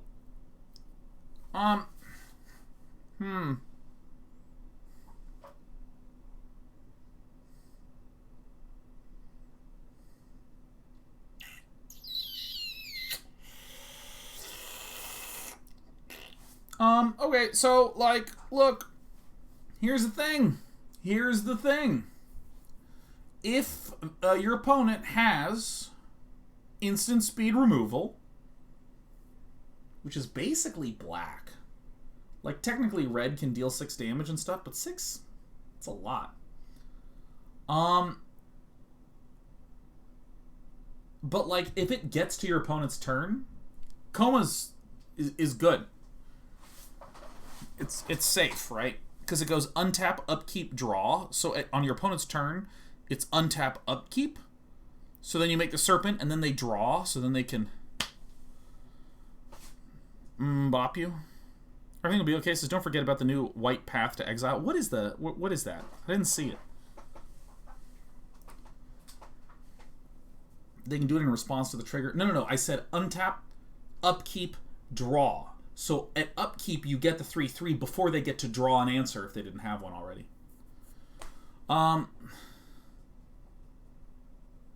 Divine Gambit is the new path of... Oh, no. Oh, my God.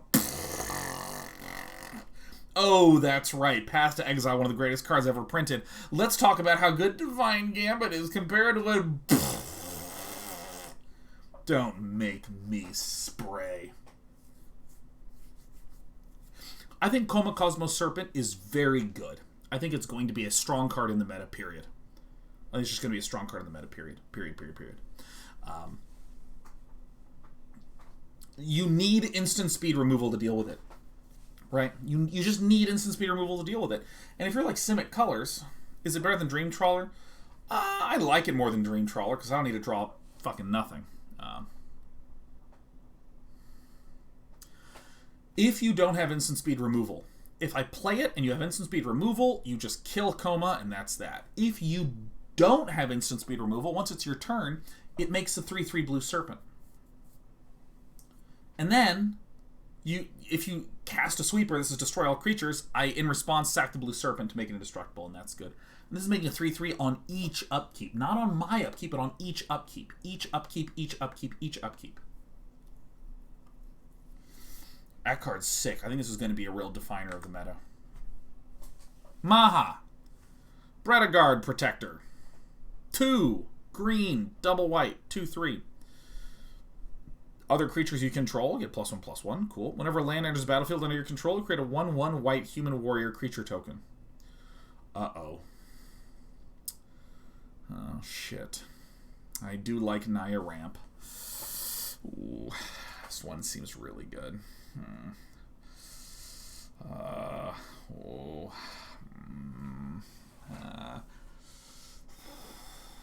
Insane in draft.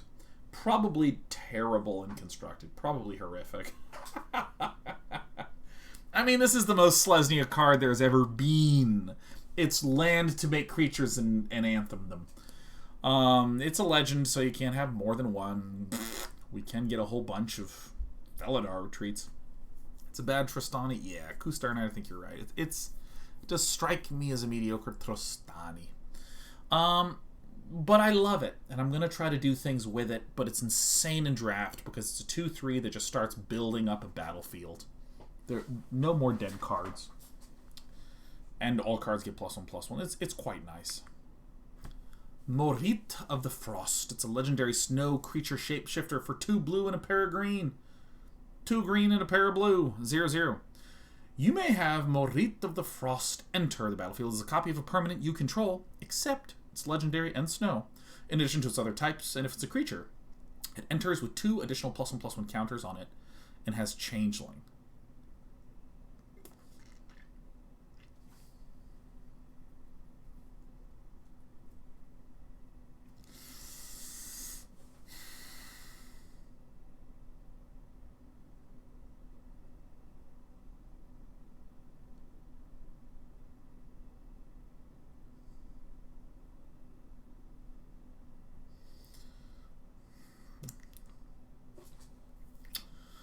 I think that it's terrible.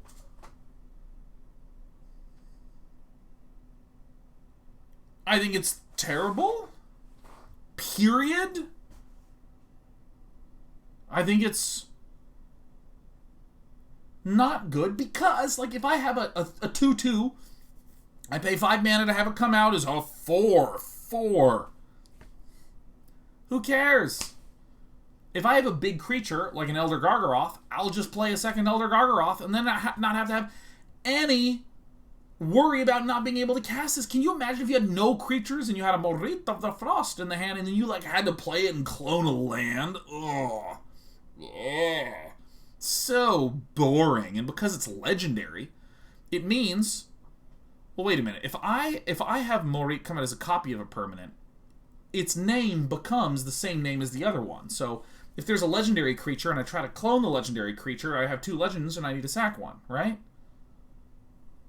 Get me out of this card. Narfy, the Betrayer King. It says, Narfy. 3 blue, black. Other snow and zombie creatures you control get +1/+1. Narfy.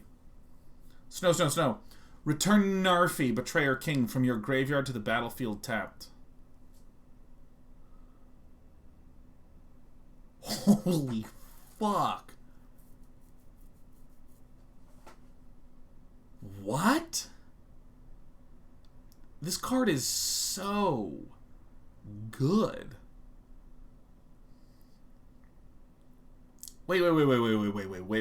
Get it in the bin, and anytime it dies, end of turn, pay 3, and it just comes to the battlefield. And then it dies, you pay 3, comes back to the battlefield. Comes back to the battlefield. Comes back to the battlefield. Comes back to the battlefield.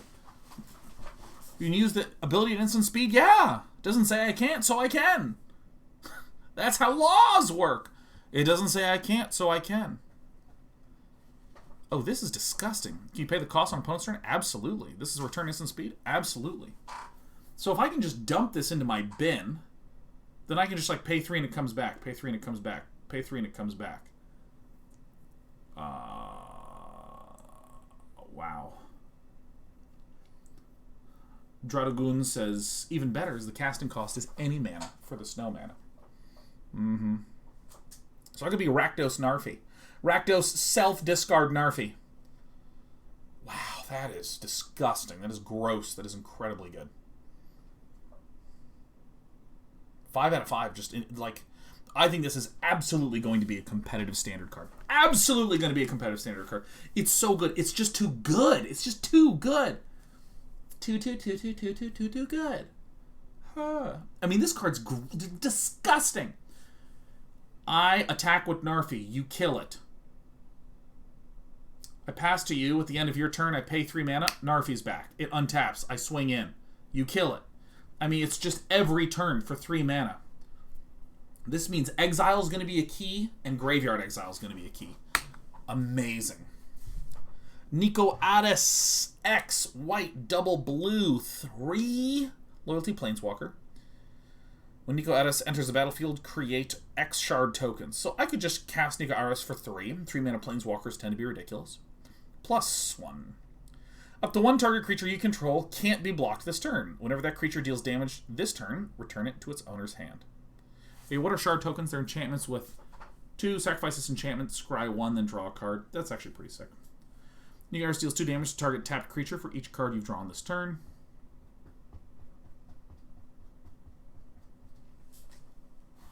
-1, create a shard token. Broken.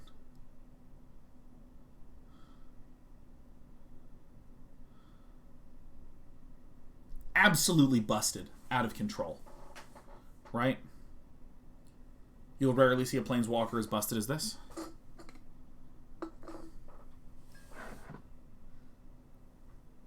I think this is going to get banned or something. It seems busted as hell. I mean... Wow. So, they're a 3 mana planeswalker. They can come out as a turn 4, turn 5 with extra shard tokens. You know what shards do? Let you draw. Scry and draw, which is nice. Wow, my Azorius control list is going to be disgusting. Up to 1 target creature you control can't be blocked this turn. When the creature deals damage this turn, return it.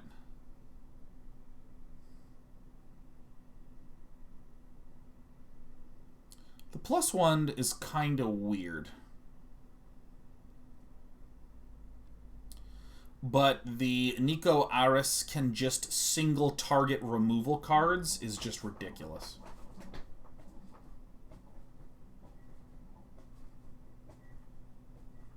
I actually think that Nico Aris is just going to be a +1, do nothing, and then -2.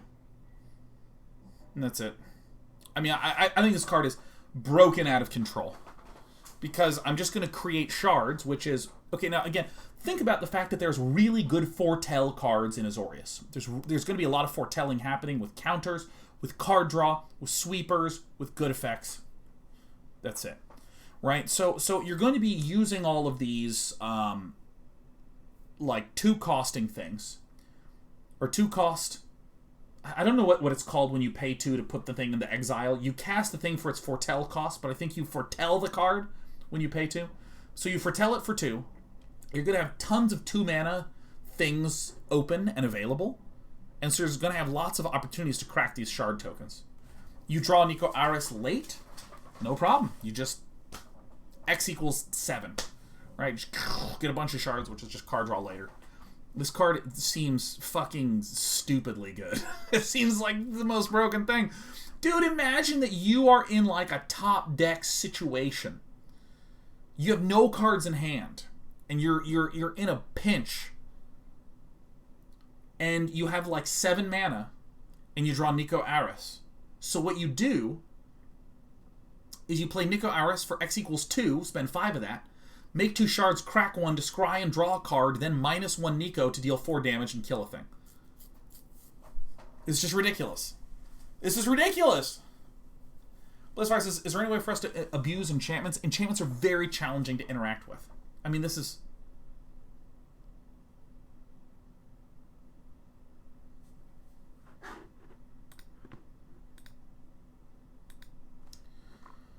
Oh my god, this is insane. This is ridiculous. I mean, I think this card is really good. I like my brain is cracking open. Let me explain why I'm losing my mind about this card. I think this is the busted card. I think this is the busted card. I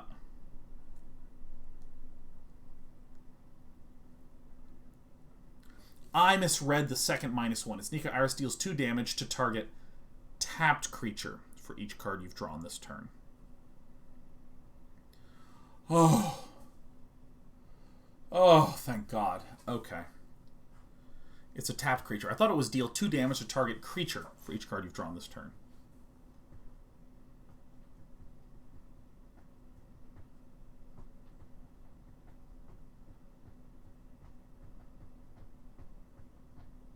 Wow. Okay, so I still think that this is busted. I still think this is really, really busted.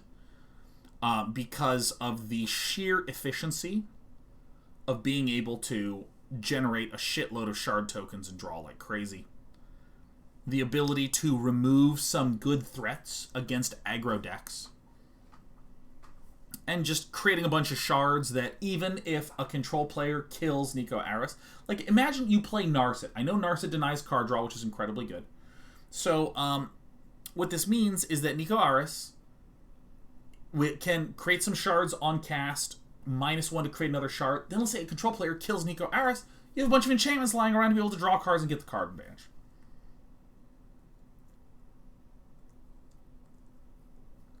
Okay, I think Nico Aris is busted. I think this is the best card that I've seen so far. Against aggressive decks, Nico Aris can slow the game down. Nico Aris can come down on a critical turn 3 and be defensive. Against small decks. The longer you wait with Nico Aris, the better the X cost coming in is. I think Nico Aris is +1. I'm sort of ignoring. It's like kind of whatever, but the ability to create lots and lots of shards seem really, really, really good. Hell, Anointed Procession, Nico Aris. Yeah, I mean, there's some weirdness that you can do with, like, Brazen Borrower, where you can +1 Brazen Borrower, smash, and return it. But, I mean, really, I just think this is good in a control deck. Okay. Nico Defies Destiny. Okay. You gain 2 life for each foretold card you own in exile. Oh, my God. For 3? What? Oh! Add white-blue. Spend this mana only to foretell cards or cast spells that have been foretold. Oh! Return target card with foretell from your graveyard to your hand. Oh, please. Oh, my God, please. This is... Oh, my God.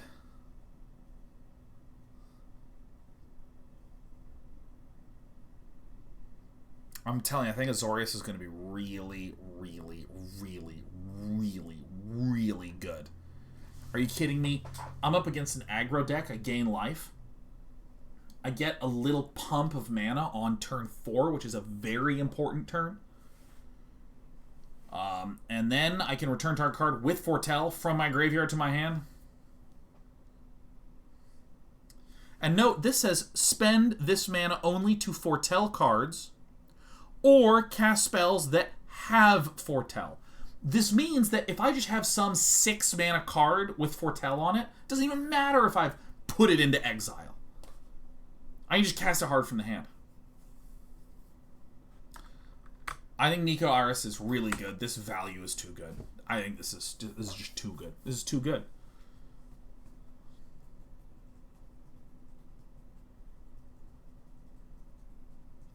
Enchantment Destruction is very strong right now. The Raven's Warning, 1 white, blue. Create a 1/1 blue bird of the day. Creature token with flying and you gain life. Whenever one or more creatures you control with flying deal combat damage to a player, look at that player's hand and draw a card. Okay, that's pretty good. You may put a card you own from outside the game on top of your library. What? This seems very good. It seems very funny as well.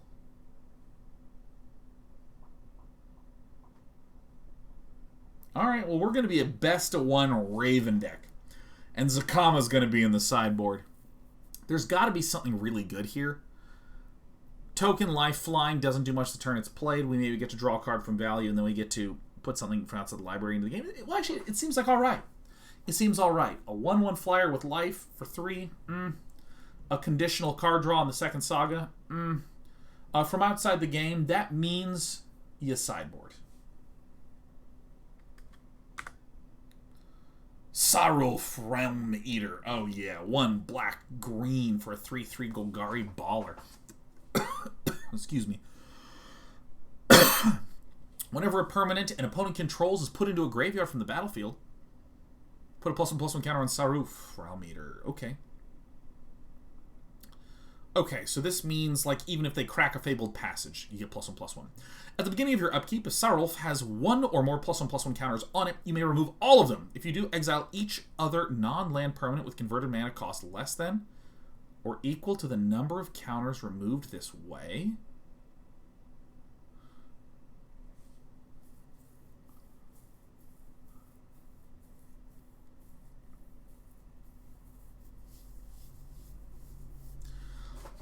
Yeah, it's like a mini Ugin. You're right, Blaston.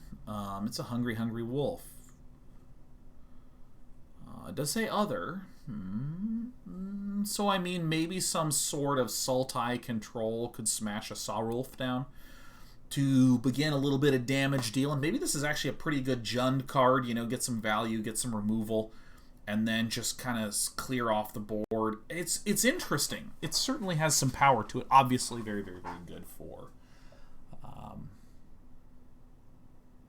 draft. If this is like one of your cheaper cards,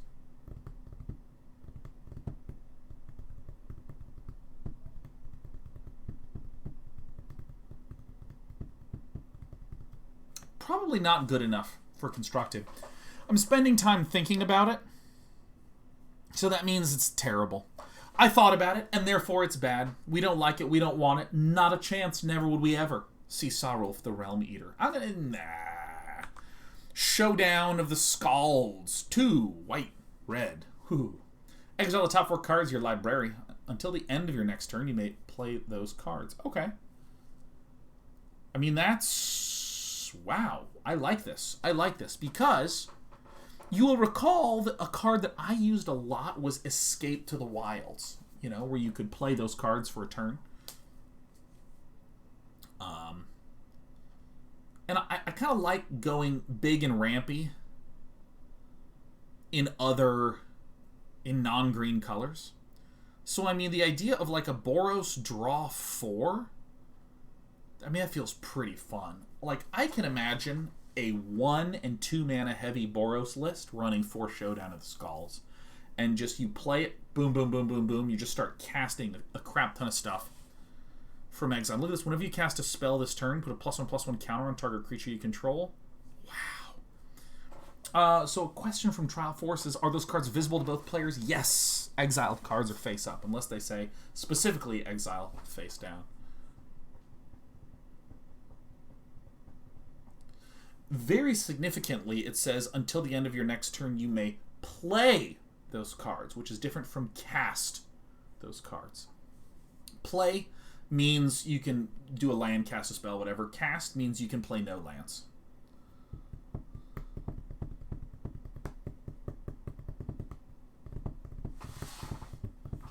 This is interesting. This is actually a very, very, very, very, very interesting card. I think it's actually excellent and constructed. It's absolutely one of these cards that could be the thing that tips certain aggro or unusual red-white decks over the edge. Like, I can imagine a green-red deck or a green-white deck that splashes red for some other things and a Showdown of the Scalds to just draw and get a bunch of shit going. That could be really, really cool.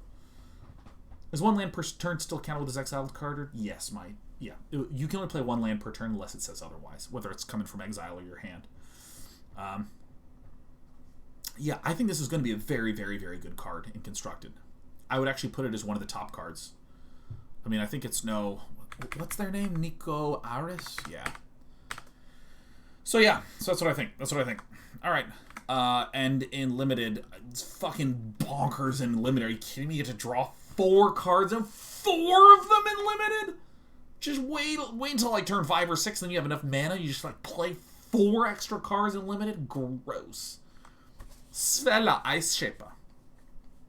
1 red, green for a 2/4. Nice. 3 and tap, create a colorless snow artifact token named Icy Manolith with tap, add 1 mana of any color.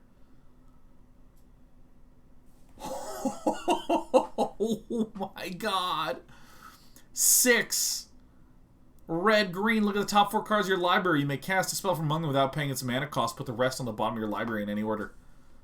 So it's a creature that can make tokens that can be tapped for mana.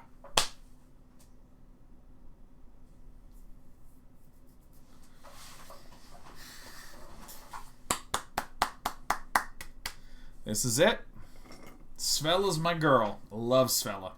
Love it. Love it so much. Alright, so we have a black discard, red jank, Azorius Control, some sort of Selesnya tokens, stupid Naya ramp with Svella, the Shaper of the Ice. God, this is going to be a good day tomorrow. I can't wait. These are some just banging cards. The 3 Seasons. Total Landscaping. You'll find this saga next to a dildo store. Alright, 3 Seasons. Okay. I try not to make the joke. It's just, oh my god. I have never seen like something that is more unimaginably stupid and hilarious. It's so good.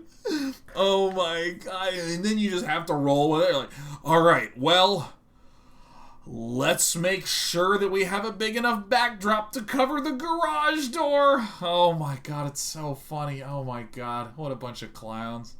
The 3 Seasons Total Landscaping, green and blue, mill 3 cards. Okay, return up to 2 target snow permanent cards from your graveyard to your hand. Huh, that's kind of good. Choose 3 cards in each graveyard. Their owners shuffle those cards into their libraries. Okay. Scipius is a card I understand at all. It has self-mill and anti-synergy at the same time. And the absolute best case scenario is gaining 2 cards for 2 mana the turn after you cast it, and it only works with snow. It actively resists being built around. So, here's the thing. This, in a weird kind of way, is... A simple way to think of it is that this is kind of like targeted card draw. That's it. Just think of it like that, right? Think of it as a pay 2 to draw 2. Okay? It seems like a very spike card to me. In that, again, the common stat line is pay 2 to draw 3. Or excuse me, pay 3 to draw 2. So if you're paying 2 to draw 2, you're getting a better stat line. So you pay 2 to draw which 2? The exact 2 target snow permanents in your graveyard that you want. So, if you have a deck that has mostly snow lands in it, and a few snow spells, there it is. You got it. That's it. So, again, I want to stress that it's return 2 target snow permanents from your graveyard to your hand. So again, it's pay 2 to wait a turn and then draw 2. So again, pay 2, draw 2 is just very, very efficient. That's it. It's just a very, very efficient card. And then why choose 3 cards in each graveyard? Their owners shuffle those cards into their libraries. I don't know. Sometimes it's nice to have 1 bomb and just like shuffle it back in. You know, seems pretty good. All right, we're going to the next one. Seems this also seems a little suspect and limited, but it seems better and constructed. Click, damn it. The Trickster God's Heist. 2 blue, black. You may exchange control of 2 target creatures. Ooh. You may exchange control of 2 target non-basic, non-creature permanents that share a card type. Target player loses 3 life and you gain 3 life. This has to work on something. Something. This has to work in something. Because if I have a garbage creature and you have a good creature, then... And then you may exchange control of 2 target non-basic, non-creature permanents that share a card type. So I can, like, give you a land that hurts you and take a land for me that's good.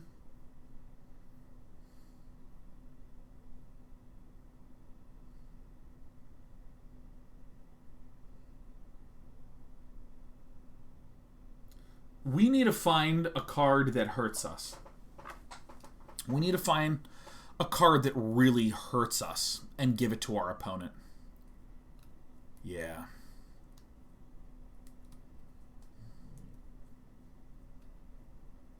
Steal Stonehenge. Give them a 1/1 item. Yeah. Treacherous Blessing. Ooh, Treacherous Blessing is funny. But they need to have an enchantment. Like, I don't know, what's a land that hurts the most?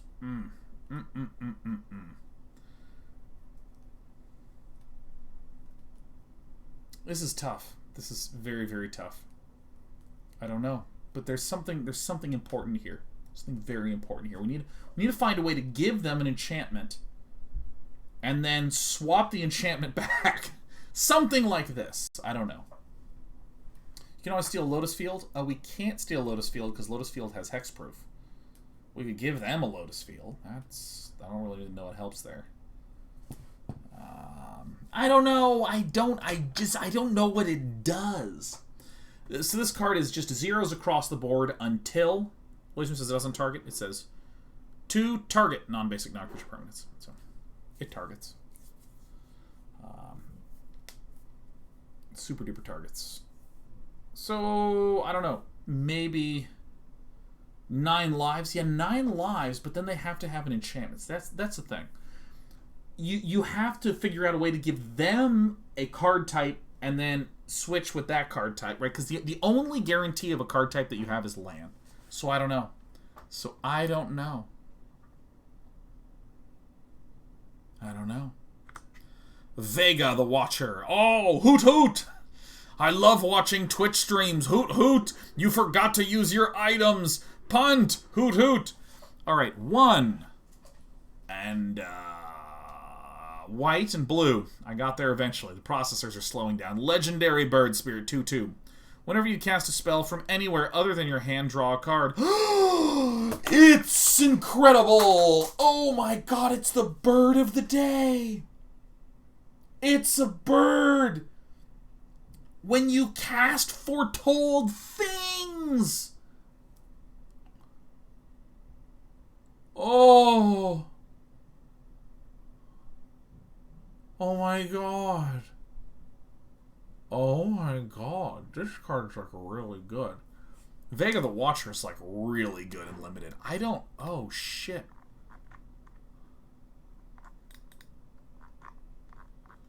Oh my god, this is incredible. It's a card draw bird.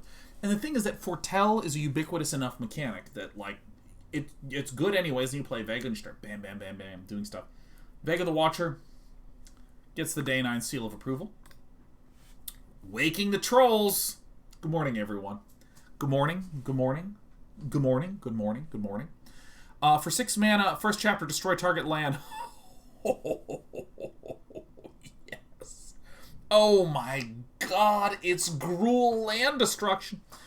Chapter 2, put target land card from a graveyard onto the battlefield under your control. Very nice. Choose target opponent. If they control fewer lands than you, create a number of 4/4 green troll warrior creature tokens with trample equal to the difference. So I destroy your land, give myself more land, and then I make a bunch of land in between. Love it. Love it. That's you. That's you coming in. Oh, you have less than I do. We're coming in. There it is. Any land from any graveyard. So I can kill the land and just boop, put it on me. There it is. Very good. You think this is your land? This is my land. Excellent. Oh, we're on to the artifacts. I will now permit myself 1 chew of chicken.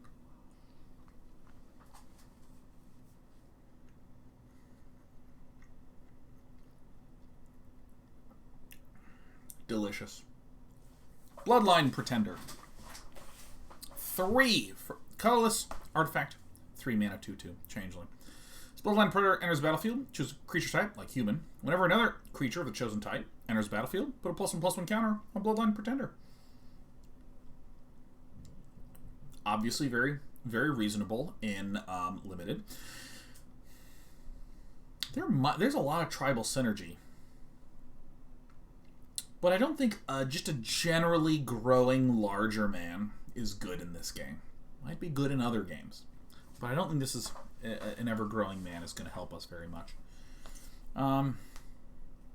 Also, 3 mana 2/2 is pretty bad. So we need to like summon a creature just to make it feel even. Yeah, not interested in it. Super bland. Colossal Plow.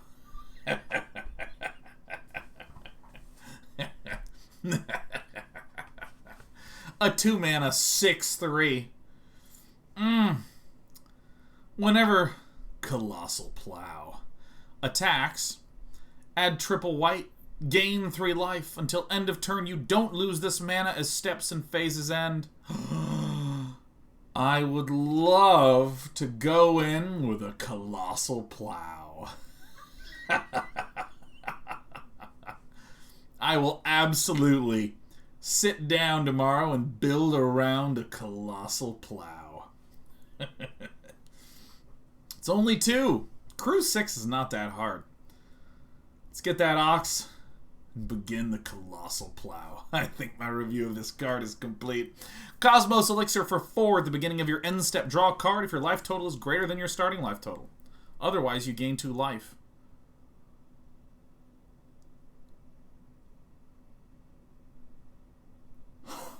Oh my god. This glue is an awesome glue. This is the glue. Oh, shit.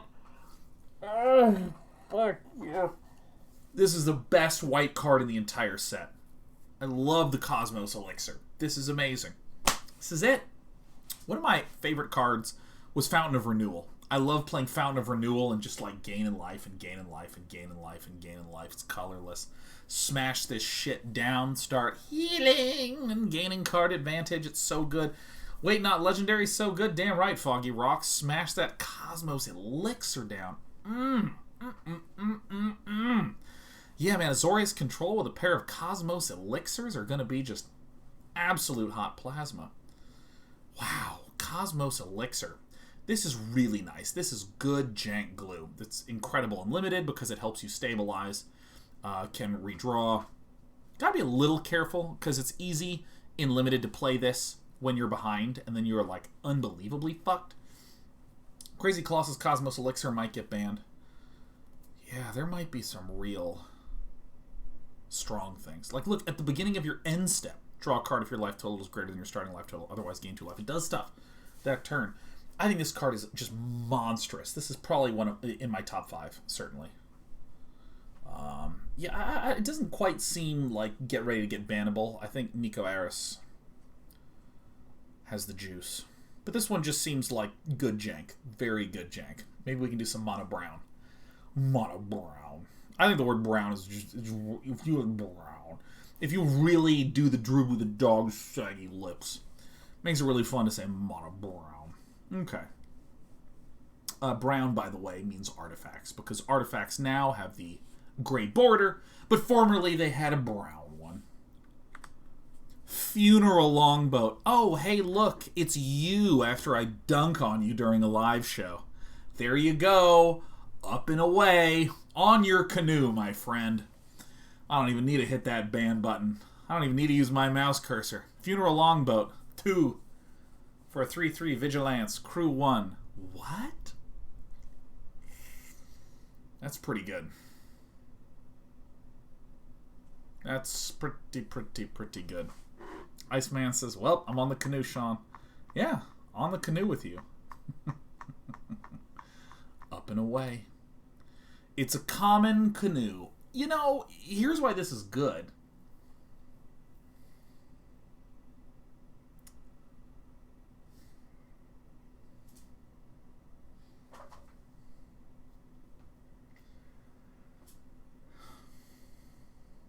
Okay, here's what I was going to say. This is good because it's crew 1, which means you just need to tap a single creature with power 1 to activate the Funeral Longboat.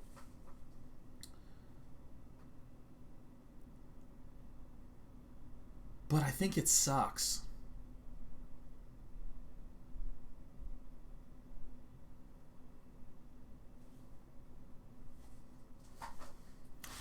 Because the thing about crewing stuff is you're removing the capability of one of your creatures to turn this into a creature. So if you have a really good vehicle, like Parhelion, then it feels, as long as your one baller-ass vehicle is attacking, it feels great. But when you just have like a 3/3 like this, you know,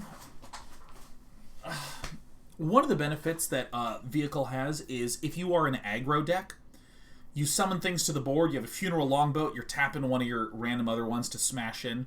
Then, if all of your creatures die to a sweeper, you still have the Funeral Boat. So you can like smash in that way later with the next one creature. Because you can play a creature with Summoning Sickness, tap it, smash in. Oten Journal says, vehicles having Vigilance is weird. Can you crew on defense? Oh yeah, sure. Because crew is, just tap creatures that have power 1 or more. This vehicle becomes an artifact creature until end of turn. I don't even know how to evaluate this one. I want to. It feels like it's either insane or terrible. How many cards are left? We're on card 238 of 285, so we have about 30 to go. 30 to go. Maybe less. Maybe less, because a lot of the art is land. We're almost there. We're almost there. Goldvein Pick. 2 colorless. Equipped creature gets +1/+1. Whenever equipped creature deals combat damage to a player, create a treasure token. Oh, we're gonna build some bullshit token decks with this card. This card is awesome. And the art literally makes it look like a hammer from Ace Hardware. And I love that. Oh my god, it only needs 1 to equip. We're literally gonna Goldvein, haste creature equipped, swing in, bam, make a treasure token, make another dwarf, swing in, bam, make another treasure token. Yeah. Clean, clear, effective token generation. This is it. This is it. I love this card. Is it good? No. Love it. Maskwood Nexus. 4 colorless. Creatures you control are every creature type. The same is true for creature spells you control and creature cards you own that aren't on the battlefield. 3-tap, created 2/2 blue shapeshifter creature token, which... Changeling.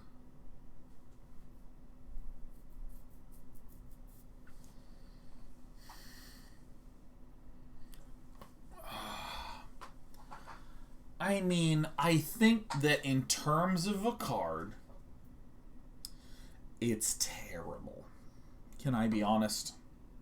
Will it work in draft? Yeah. It's nice to have a tree kind of going every which way, sending out little 2/2s, 1 a turn.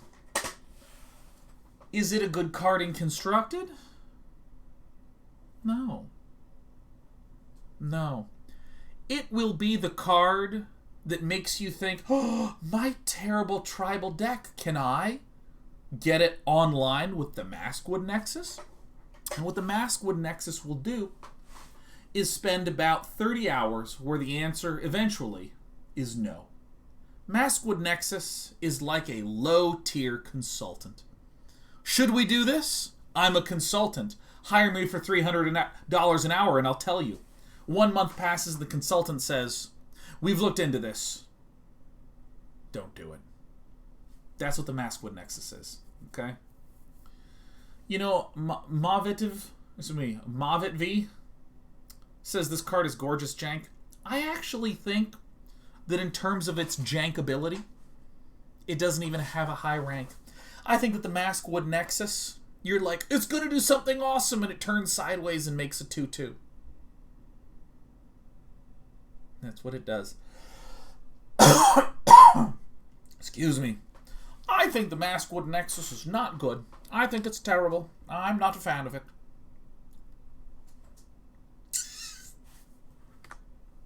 Pyre of Heroes. Ah, yes. This is all of you that are still with me so late at night. That's you. Pyre of Heroes for 2 mana.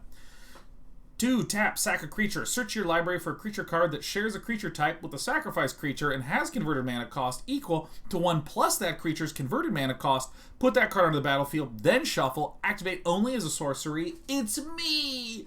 A birthing pod. Or like a bad birthing pod. I'm a limited use, cheaper, potentially more exciting, but really more disappointing birthing pod. It's me, Tribal Pod. Yes. Ron John Alpha says Tribal Pod. Exactly. No. I would never sacrifice any of you. I'm not going to run this card. Raiders Carvey. 3 mana for a 4/4. Whenever Raiders Carvey attacks, look at the top card of your library. If it's a land card, you may put it onto the battlefield tapped. Oh!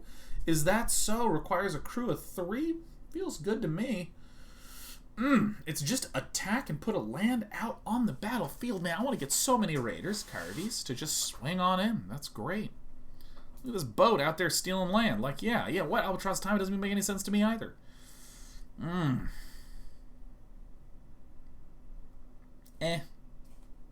Doesn't do anything for me. It doesn't do anything against me. It seems like it's the most value-neutral card that you'll ever see. Is it great? No. Is it terrible? Does it do something? It does. Is it great? No. Not necessarily. It's fine. This is the hospital wall color of paint that you look at and it evokes nothing, and that's why it's painted that color. Vehicles seem very suspect to me. Raven Wings. 2 mana. Equip bird, gets +1/+0, has flying, and is a bird in addition to its other types. I didn't realize it was that easy. Oh, okay. Yeah. Replicating Ring, 3 mana. Tap to add 1 mana of any color. Okay, this is starting to do it for me. At the beginning of your upkeep, put a night counter on Replicating Ring. If it has 8 or more night counters on it, remove all of them and create 8 colorless snow artifact tokens named Replicated Ring. Oh my god, it's my card. It is my card. Oh my god, Replicating Ring with Anointed Procession. Oh my god, it's time to get replicated.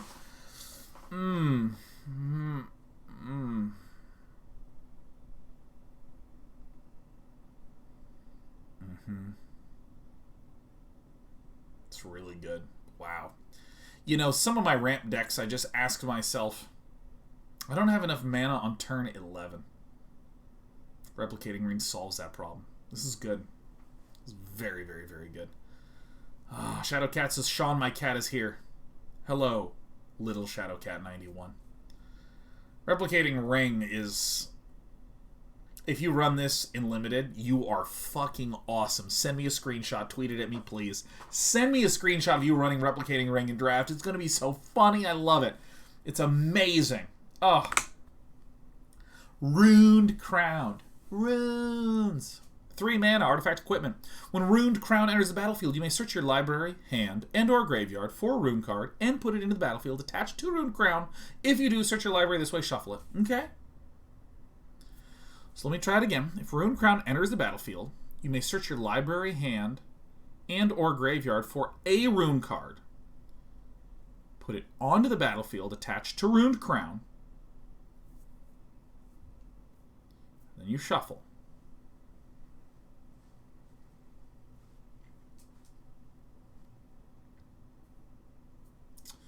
It's okay. It's kind of cool. Because I can, like, play the Rune Crown for 3, find one of those runes, it joins onto the Rune Crown, we then draw a card, right? So the Rune Crown replaces itself. And then we get +1/+1 plus whatever benefit of the rune to be able to equip it to the thing. This is a very good card with a rune. This is a clear, clean build around. It kind of reminds me of... Was it Heart Piercer Bow that like dealt damage equal to the number of heart or some what there was a bow that like did some shit, and if you got like some synergies going with it, it could like do stuff. Something like that. Like you could equip many Heart Piercer bows to a thing and then swing, and if you had enough, it could deal a lot of damage, and it was cool. So this is kind of like that. This is like a little Erector set made of runes. Scorn Effigy. Oh, look, it's people who get permanently banned in my channel. Day 9. I want to say things that are wildly offensive. Why won't you let me... Alright, 3 mana. On Foretell for nothing. How unexpected. Okay, so you can pay 2. You know, okay, so I'm realizing something. During your turn, you may pay 2 and exile this card from your hand. Cast it on a later turn for its foretell cost. So, for instance, I can't foretell for 2, and now that it's foretold, do a thing. Now, because this is some of you banned people, I don't like this card. That's right. Shouldn't have said that. Shouldn't have said those things. So this is like a 2 mana, 1 turn late. Seems terrible. Let me reset my sync real fast. Thank you kindly, Ghosty. It seems it's like whatever. It's like a card that you'll have at some point. It's fine. Weathered Runestone for 2 non-land permanent cards in graveyards and libraries can't enter the battlefield. Players can't cast spells from graveyards or libraries. Okay, so non-land permanent cards in graveyards and libraries can't enter the battlefield. And players can't cast spells from graveyards or libraries. So this kills anything that puts things from the library or graveyard onto the battlefield, or anything that's cast from the library or graveyard. It's like a Grafdigger's Cage on vitamins. Look at that. See? I didn't say on drugs. It's like a Grafdigger's Cage that's done a lot of cocaine and will get another bump every 30 minutes.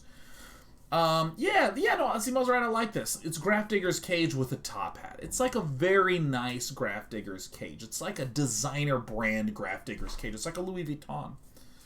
I think this is an unbelievable, excellent card. This is exceptional. This is just going to be a critical and essential card in Standard, period. Just period. It's really, really good. I love it. Helps deal with a whole slew of degeneracy. It's great. It's great out of 8. Oh.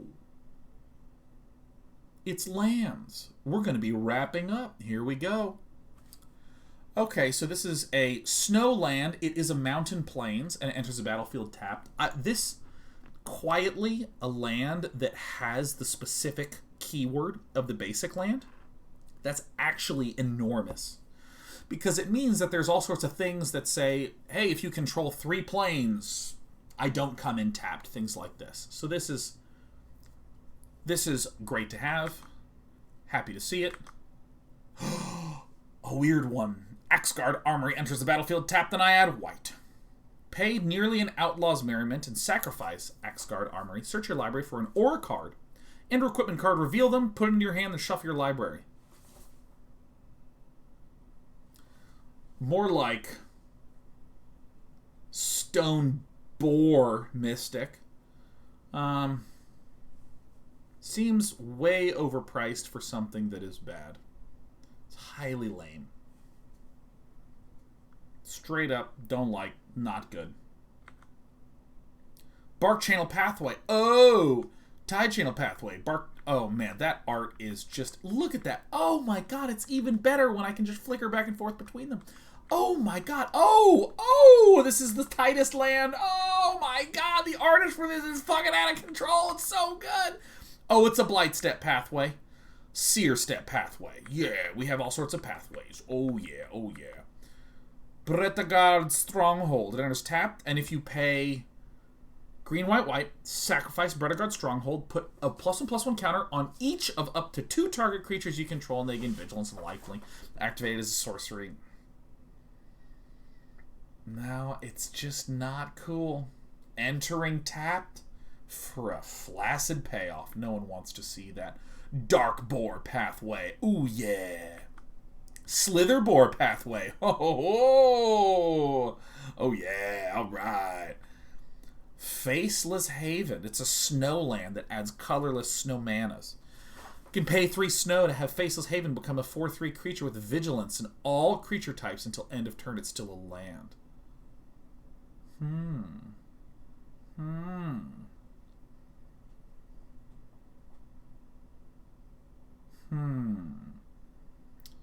Doesn't tickle me as much as Crawl and Barrens, but this does seem like a good pickup in draft.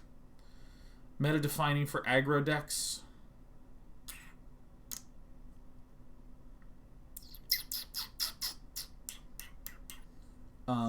Is that true?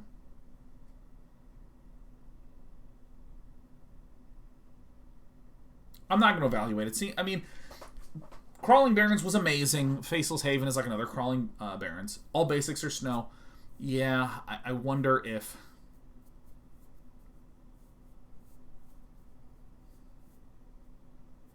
I actually wonder if it's worth it to run this over Crawling Barrens ever. Because like the control decks that you see it in would rather be able to pump up something huge. But this maybe is good for aggro decks that really just need one chance to smash on in. I don't know. I mean, 3 snow is kind of a lot of snow.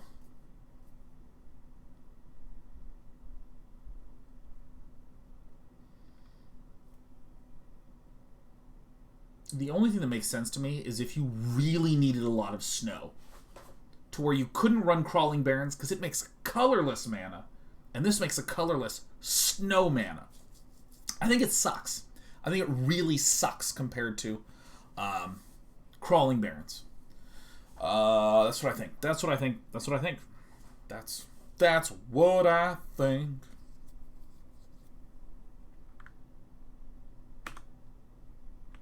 I could be wrong, but whatever. Gates of Istfell. It enters tap. You can sack it to gain 2 life and draw 2 cards. That's good. Azorius is going to be fucking out of control. Are you kidding me? What? What? Bagel Hole, Crawling Barons can't pay snow costs. I know, I just said that, Bagel Hole. I said that if you were a control deck that was desperate for snow lands because Crawling Baron doesn't make snow, you felt like you needed a replacement that could do it. That makes sense to me, but still, I definitely feel like Crawling Barons is better. Azorius is ridiculously good. This seems incredible. I mean, you do need 6 lands to do it, but seems good. Oh, it seems good. Bagel Hole says, oh no, my turn to get roasted. I hate to say it, but it's time to get into the canoe, Bagel Hole. Hold on, let's find Bagel Hole's canoe. There it is. Hop in. Hop in. It's time to have one of you turn sideways, and we'll send Bagel Hole off into the abyss. All right. Yeah, it just seems like exceptional and unbelievable and very, very, very, very, very, very, very, very, very, very, very, very, very, very good. Bagel Hole says, I do love me a good boat ride. That's very sweet. There you go. Welcome all of you. It seems very good. Glacial Floodplain enters tapped, and it's a Plains Islands. Cool. Notvold Slumber Mound. Notvold Slumber Mound enters battlefield tapped. You can pay a bunch, sack, and destroy target land. Oh, yeah. Create a 4/4 green troll warrior creature token with trample. That's awesome. This is so fun. Hell yes. Wait a minute. I can generate mana and then later destroy your land and give me a troll with trample. I love it. It's horrible. This card is not good at all. I love this card. It's so terrific. It's good for someone like me that likes to do like Naya ramp. Not Simic ramp. None of this highfalutin good win rate garbage. I want to lose a lot with style, and this deck's perfect. Or, excuse me, not Wald's Flumberflum is so good for me. Oh, I love it. Great Hall of Starnheim. Oh. Great Hall of Starnheim enters the battlefield tapped. Tapped for black. I like that art a lot. White, white, black. Sacrifice Great Hall of Starnheim. End a creature you control. Create a 4/4 white angel warrior creature token with flying and vigilance.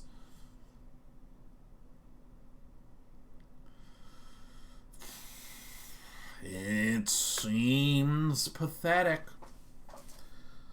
This is so roundabout. See, this does something to them and gives me a 4/4. I have to do something bad to myself. Then I make a 4/4. Like, I don't like that. I don't like that. I don't like that. I don't like that. You must do it at sorcery speed. Does this say you have to do this at sorcery speed? No, I do this whenever the hell I want. You know, I know it says... I know that it says Henge Gate Pathway. I know. But I love Hengegate Pathway. Oh, yes. It's the Hengegate Pathway and the Mistgate Pathway. This art is spectacular.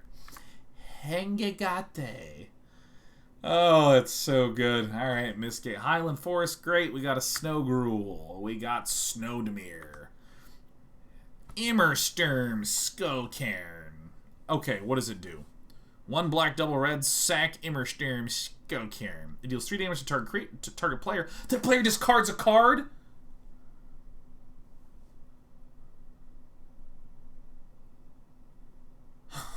Holy shit, this one is good.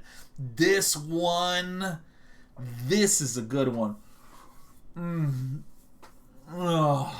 Crucible of Worlds, yes, please, Blastom. You could make a Rakdos. This is the win condition deck. And be really dumb. Lloyd Smith says Dana likes land destruction and discard. Yes. Yes, yes. Yes, yes, yes, yes, yes, yes, yes, yes. Yes. Yes, yes, yes. People say it's Ramanop Ruins and then some. Technically this, well, with Ramanop Ruins you don't have to sacrifice itself, but you can. But also Ramanop Ruins can happen at instant speed, and this is at a sorcery speed, but that's okay. That's okay. I love this card. Now, is it good? No. Do I love it? Oh my god, yes! Are you kidding me? It enters tapped and really aggro colors Rakdos. Are you kidding me? It's probably pretty bad, but I love this card. I love it. I'm into it. Lit Jara Mirror Lake. Okay, show me what you got. 2 double green and blue. Sacrifice Lit Jar Mirror Lake. Create a token that's a copy of target creature you control, except it enters the battlefield with an additional +1/+1 counter on it. Activate only time you can enter. Okay. So we have a clone land.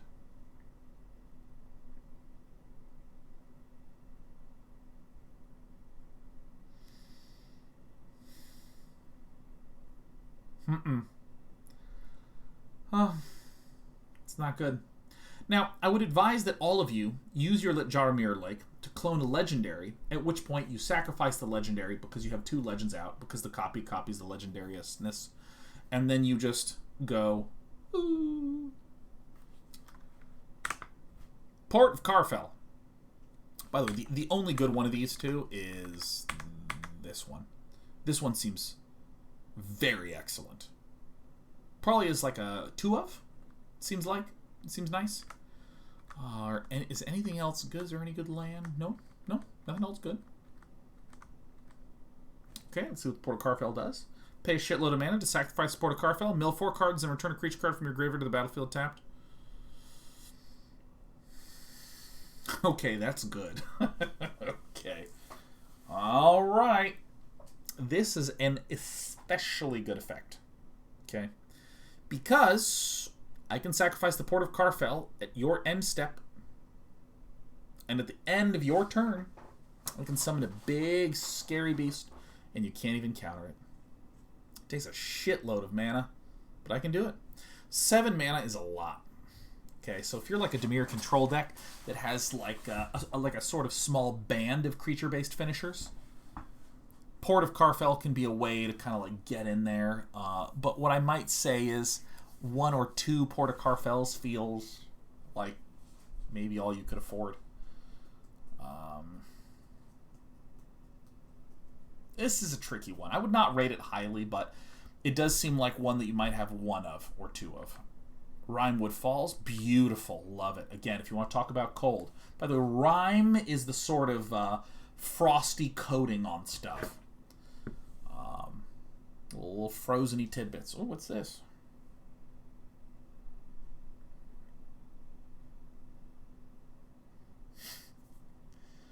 Oh, man. Why? Why would you say this to me, Adam? I can't believe it. Why would you text this to me?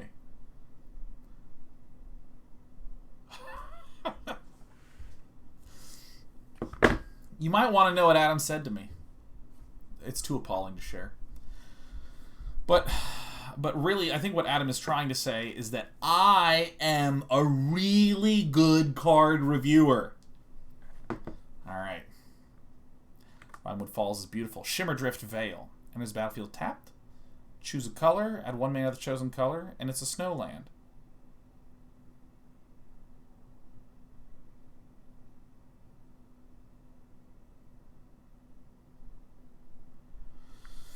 Why would you ever want this in constructed? Like, if I am drafting and I'm like, I need snow mana and I want to have snow stuff, you would get the Shimmerdrift Veil, and now you have snow stuff. Slowly, not good, bad snow stuff. But I mean, if you are in constructed, do you want to put in this? Oh. Silent Night says, I mean, it's good for 5-color jank. I mean, I don't even like Pathways that much. I'm not a fan of Shimmerdrift Veil. Skemvar Elder Hull. Skemvar Elder Hull enters the battlefield, add green. You can pay a bunch. 2 black, green, sacrifice. Skemvar Elder Hull. Up to 1 target creature you don't control gets -2/-2 until the end of turn. And then you create 2 1/1 green Elf Warrior creature tokens because of that guy that threatened to quit Wizards of the Coast. Activate this ability only any time you could cast a sorcery. That's a lot of restrictions for an incredibly mediocre payoff. Okay. Okay. Snowfield Sinkhole. An insult I will use at the next person that annoys me. Alright, Sulphurous Mire. That's kind of cool. It's hot and it's cold. Surtland Frostpire. Surtland Frostpire enters the battlefield tapped. You can pay a little blue, a little bit of red, and some 2, and sack. Sack the current land to scry 2. Deal 2 to each creature? Very weird. Highly weird. Tyrite Sanctum. Okay, you can add some colorless. Target legendary creature becomes a god in addition to its other types. Put a +1/+1 counter on it. Sacrifice Tyrite Sanctum. Put an indestructible counter on target god.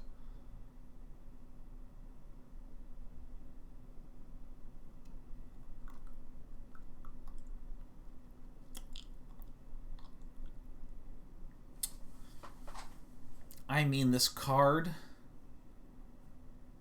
is actually so bad. I don't even...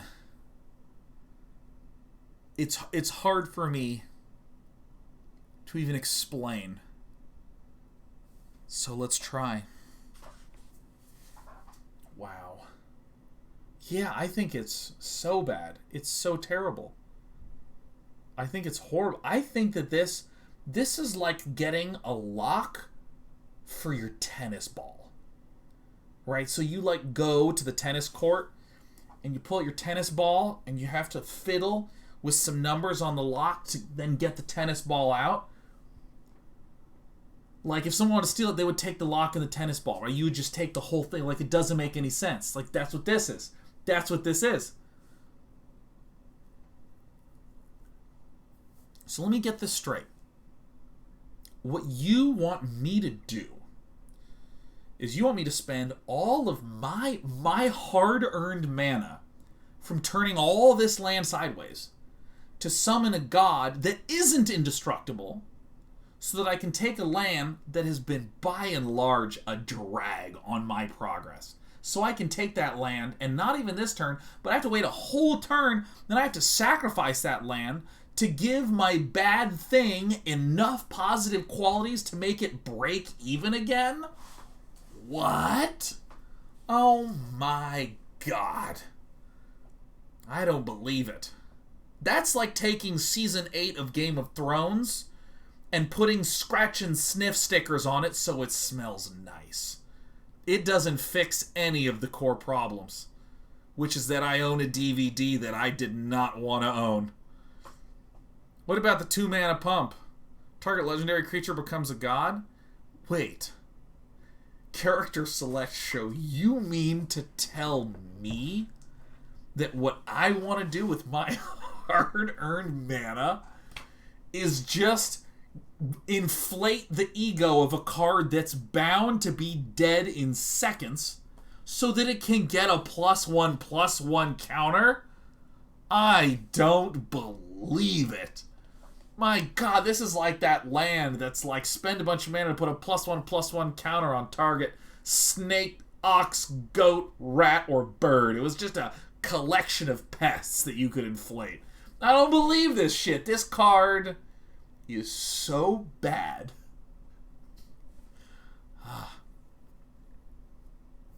You know, this card, you know those holders that people have for their pills?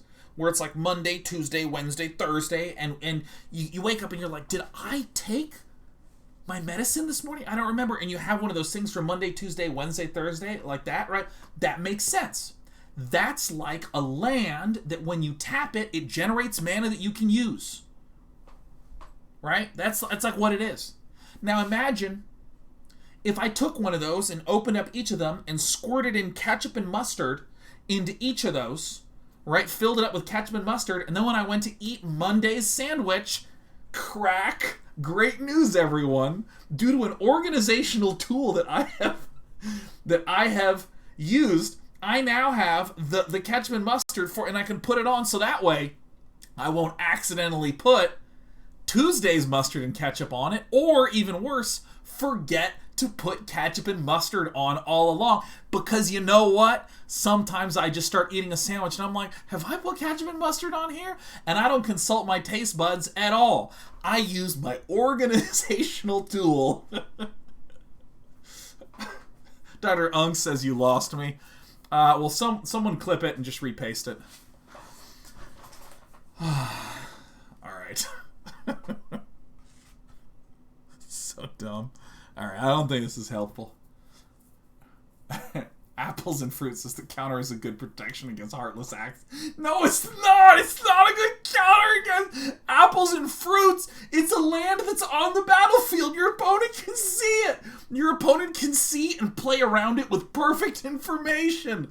Oh no! You could have... Oh, this is my worst nightmare, is having people defend the Tyrite Sanctum.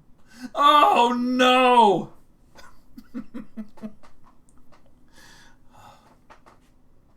You know what? I guess it's true. Someone casts Heartless Act and you put a counter on it.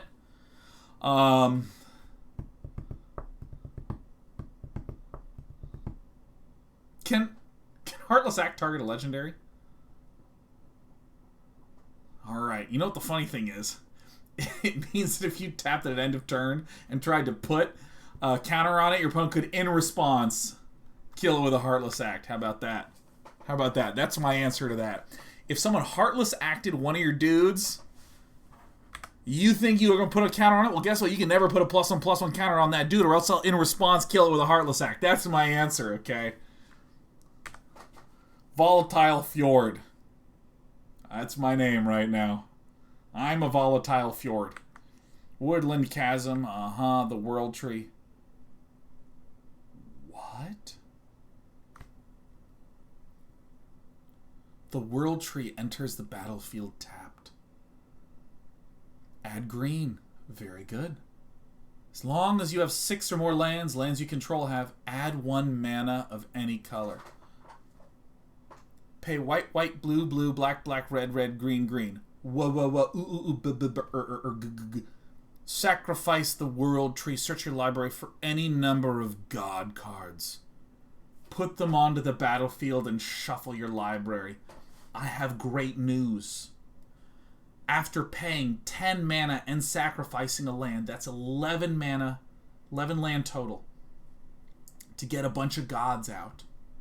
I then, on the next turn, for one of those gods that is bad enough to not already be indestructible, we can, the following turn after untapping, we can put an indestructible counter on that god, assuming my opponent doesn't choose to respond to that action, and kill it before the counter gets there.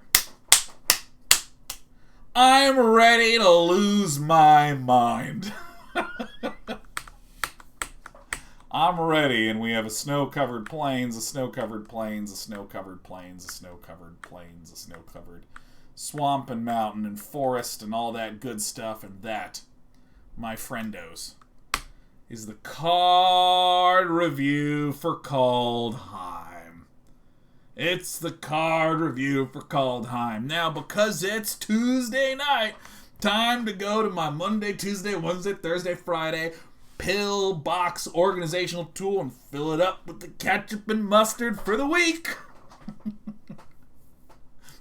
Okay. Alright. I love you all very much. I did a good job. Oh, that was fun. That was very fun. Tomorrow we're going to go live at 1. Going to go live at 1. We're going to be playing Kaldheim. It's going to be the pre-release event. We're going to keep raising our voice. Then we're going to listen to polka.